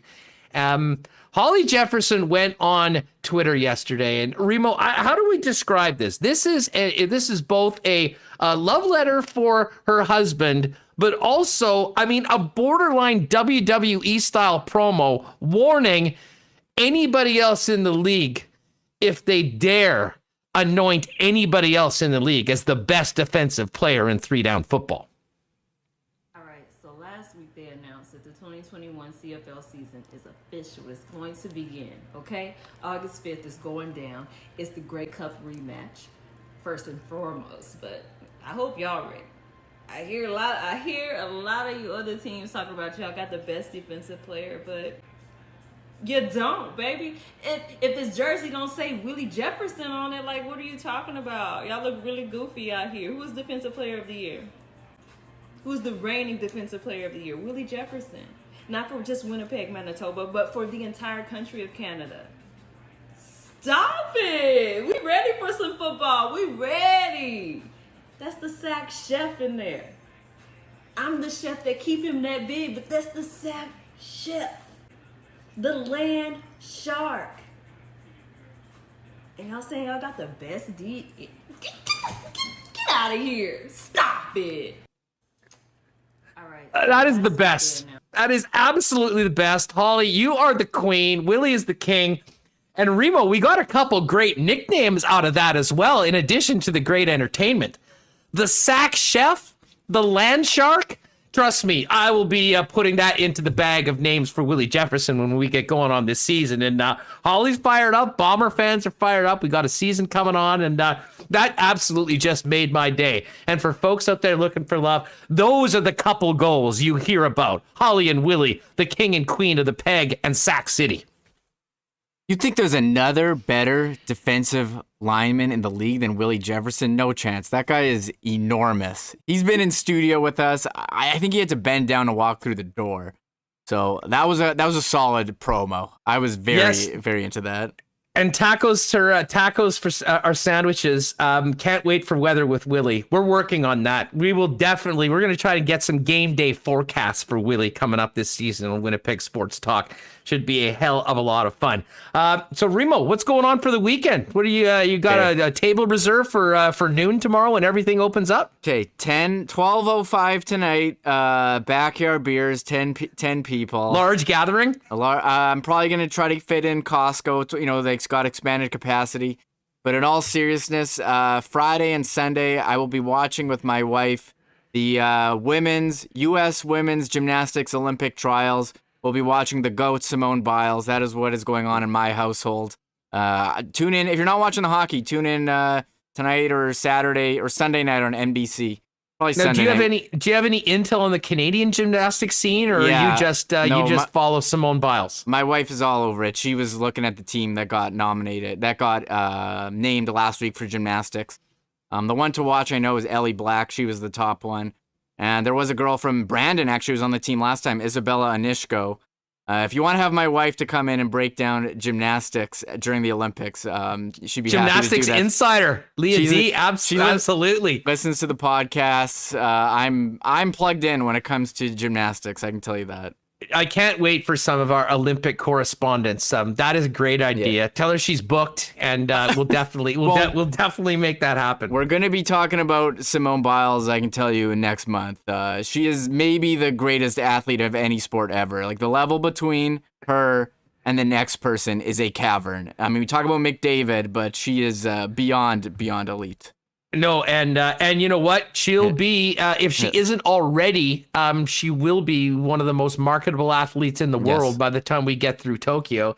And I got to tell you, the Uber Eats ads with her and that Jonathan dude are my favorite ads. Like with the one where he talks about, I think it's the Splitsies or Splitskis ad.